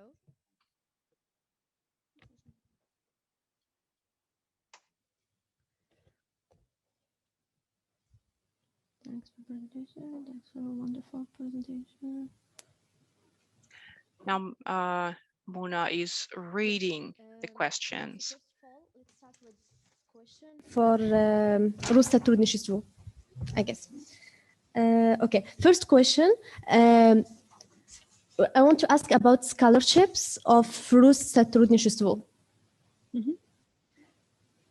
How they can apply and how they might get scholarships and what files they might get it for. Please, any details about scholarships? Because this is the main questions I get from students. Значит, что касается стипендий, Speaking about scholarship, starting from the 1st of October this year, the registration will be open for participants in the admissions campaign for the 22-23 academic year. Enrollees will need to enter educationinrussia.com website and leave their application there. They will be able to fill in all the blocks, all the information, selecting the university, selecting the specialty of their interest.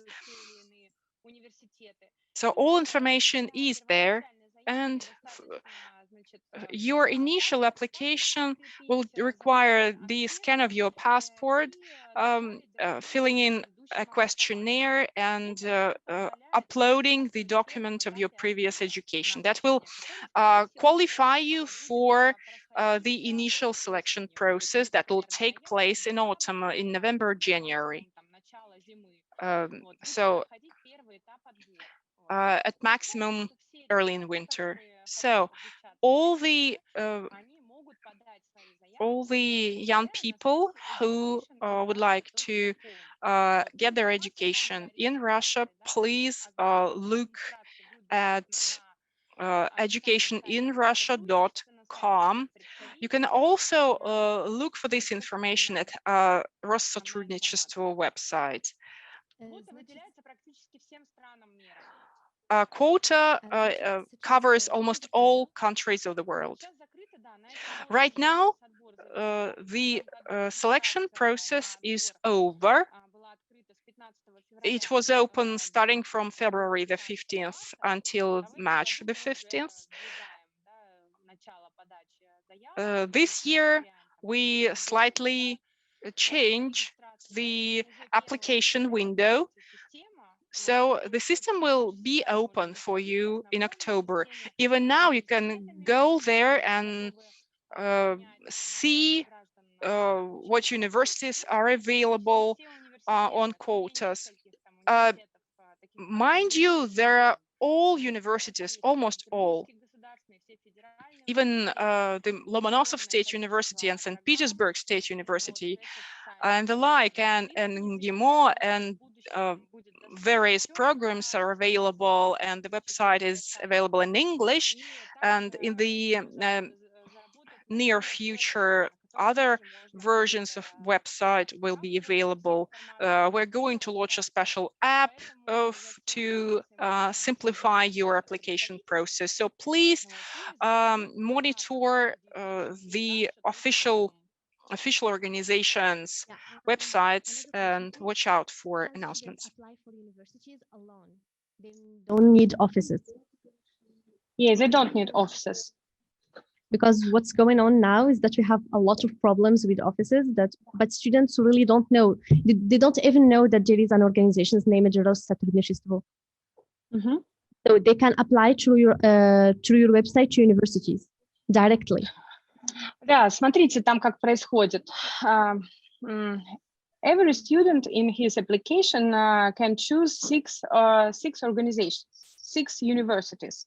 So first of all, he choose this specialization, and then according to this specialization, he can choose 6 universities in priority order. Okay. And with this website, educationinrussia.com, he can send his application to Россотрудничество.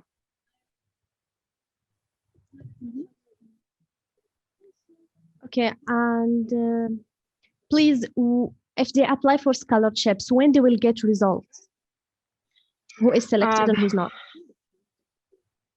The results will be, I think that they would at the beginning of the year 2022, in January, like this. То есть получается, что весь отбор разделен на две части. It means that the selection is split into 2 parts. Part number 1 is selection by foreign representation offices of Россотрудничество. Part 2 is done by universities, selection by universities. So first, the university gets the quota, but in fact, in January, the guys in all countries will know whether their country has got the quota. So roughly by June or July, all enrollees will know where they will go, where they will study. This year, we deliberately open this application window earlier so that guys do not get overly nervous, so that they have more time to prepare, and so that they get information earlier and start preparing for their migration to Russia. We have one more question.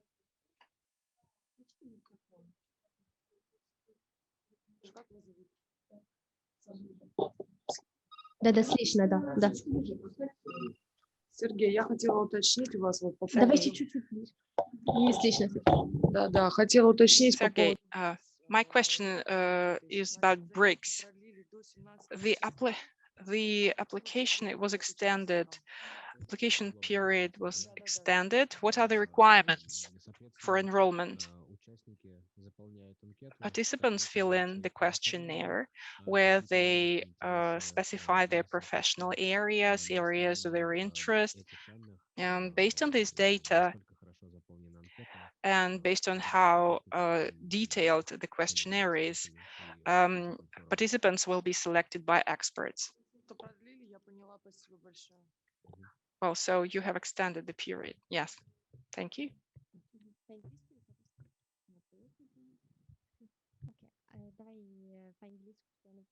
Okay, so for BRICS Forum, I know that it's for 4 countries, right? It's the meeting of 4 countries, 4 main countries. Yes. If I want to apply, should I be from one of them? Because I'm from Morocco. Is it will? Well, if we're talking about Eurasia, BRICS, youth camp BRICS. Yeah, so BRICS Plus, yes. So there is a BRICS Plus forum, BRICS Plus of informant. So yes, basically you may apply. Even if I'm not from these countries? Yes, so we are working on different kind of formats. And for example, in April, we held International Youth Forum for Public Diplomacy in Ulyanovsk. And we used BRICS Plus format. So people from Egypt were there, from, well, BRICS representatives as well, not only Egyptians, Macedonian, I think, as well, and so on. So it depends on the selection campaign. So you really may apply, and if the experts choose your profile, it's up to you if you want to participate. Okay, thank you so much. So, should you present something?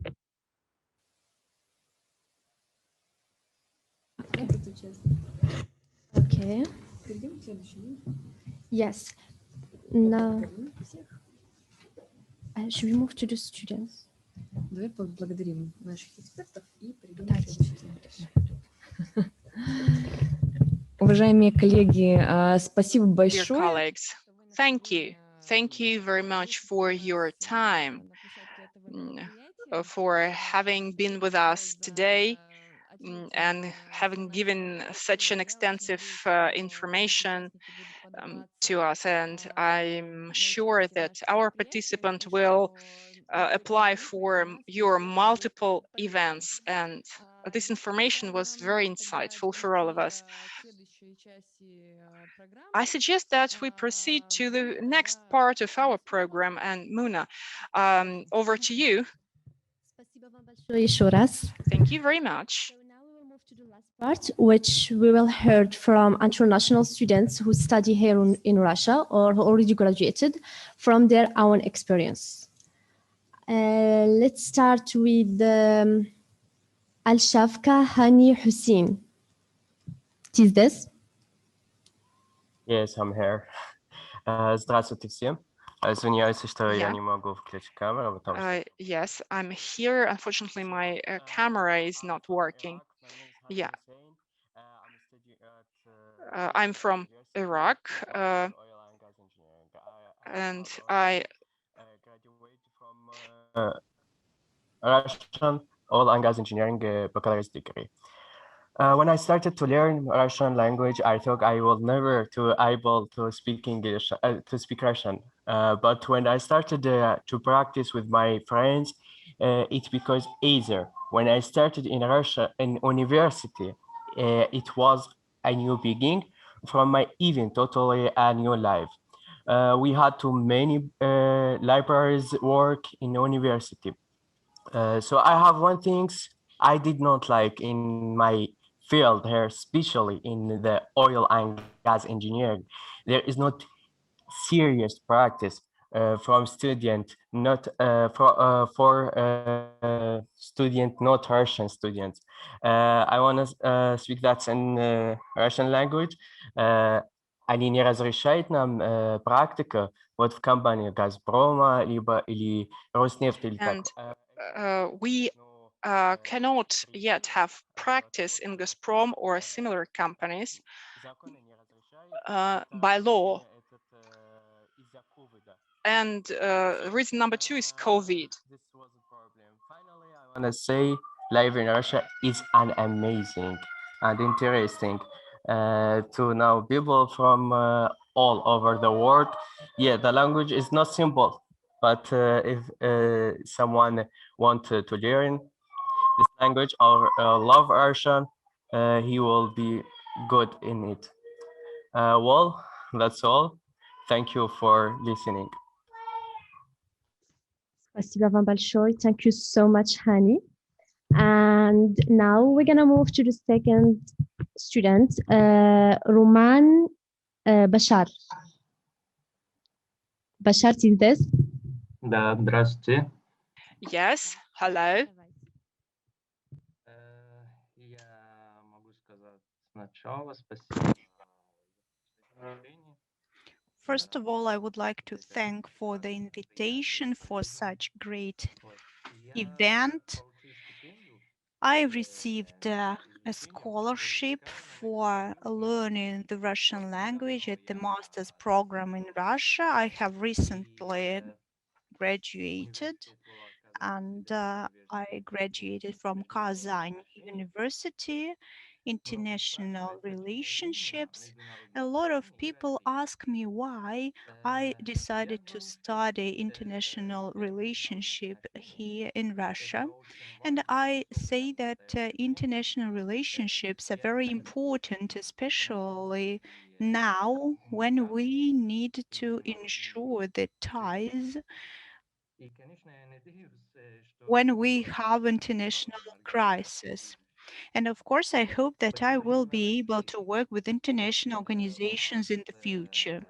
Why Russia? Because we have good relationships between our country and Russia, and they are long-term. They are not new. And finally, I would like to say that I had 2 great years, and we received great experience in our area of education. And I would also like to tell those who would like to study here in Russia, I would recommend to come to Kazan for education or for tourist purposes. Thank you for your attention. I would like to thank you, Bashar, and we should have another student,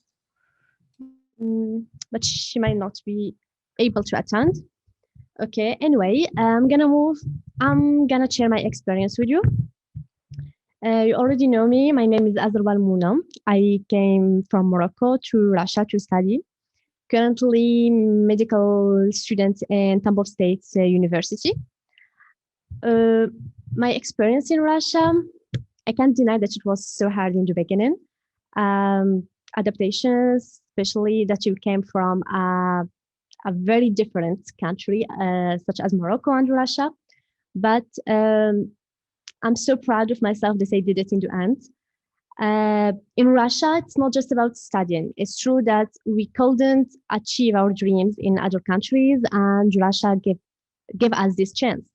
But it's also about to create new version of myself. And when I came to Russia, I was able to participate in many events, in many organizations, to be part of them.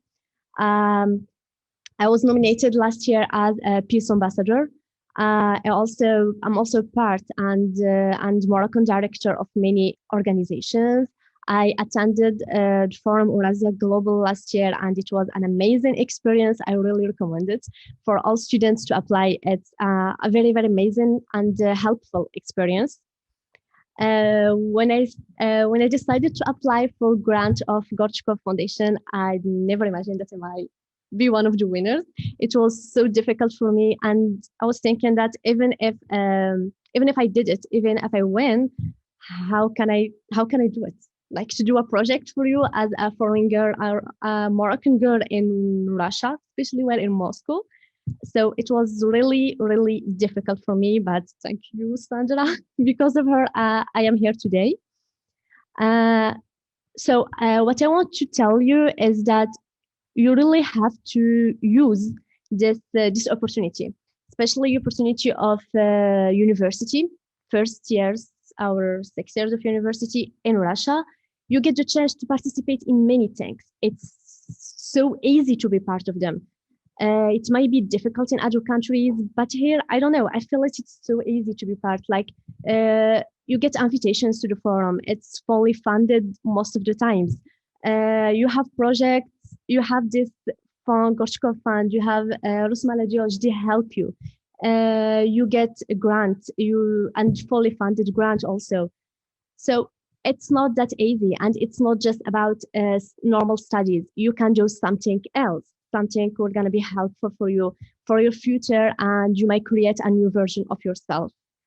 I'm really so thankful that I did this choice to come to Russia. It was so difficult in the beginning. I had so many stereotypes, bad stereotypes. And that's why I decided to make this conference, to share my experience with people, to show them the other side.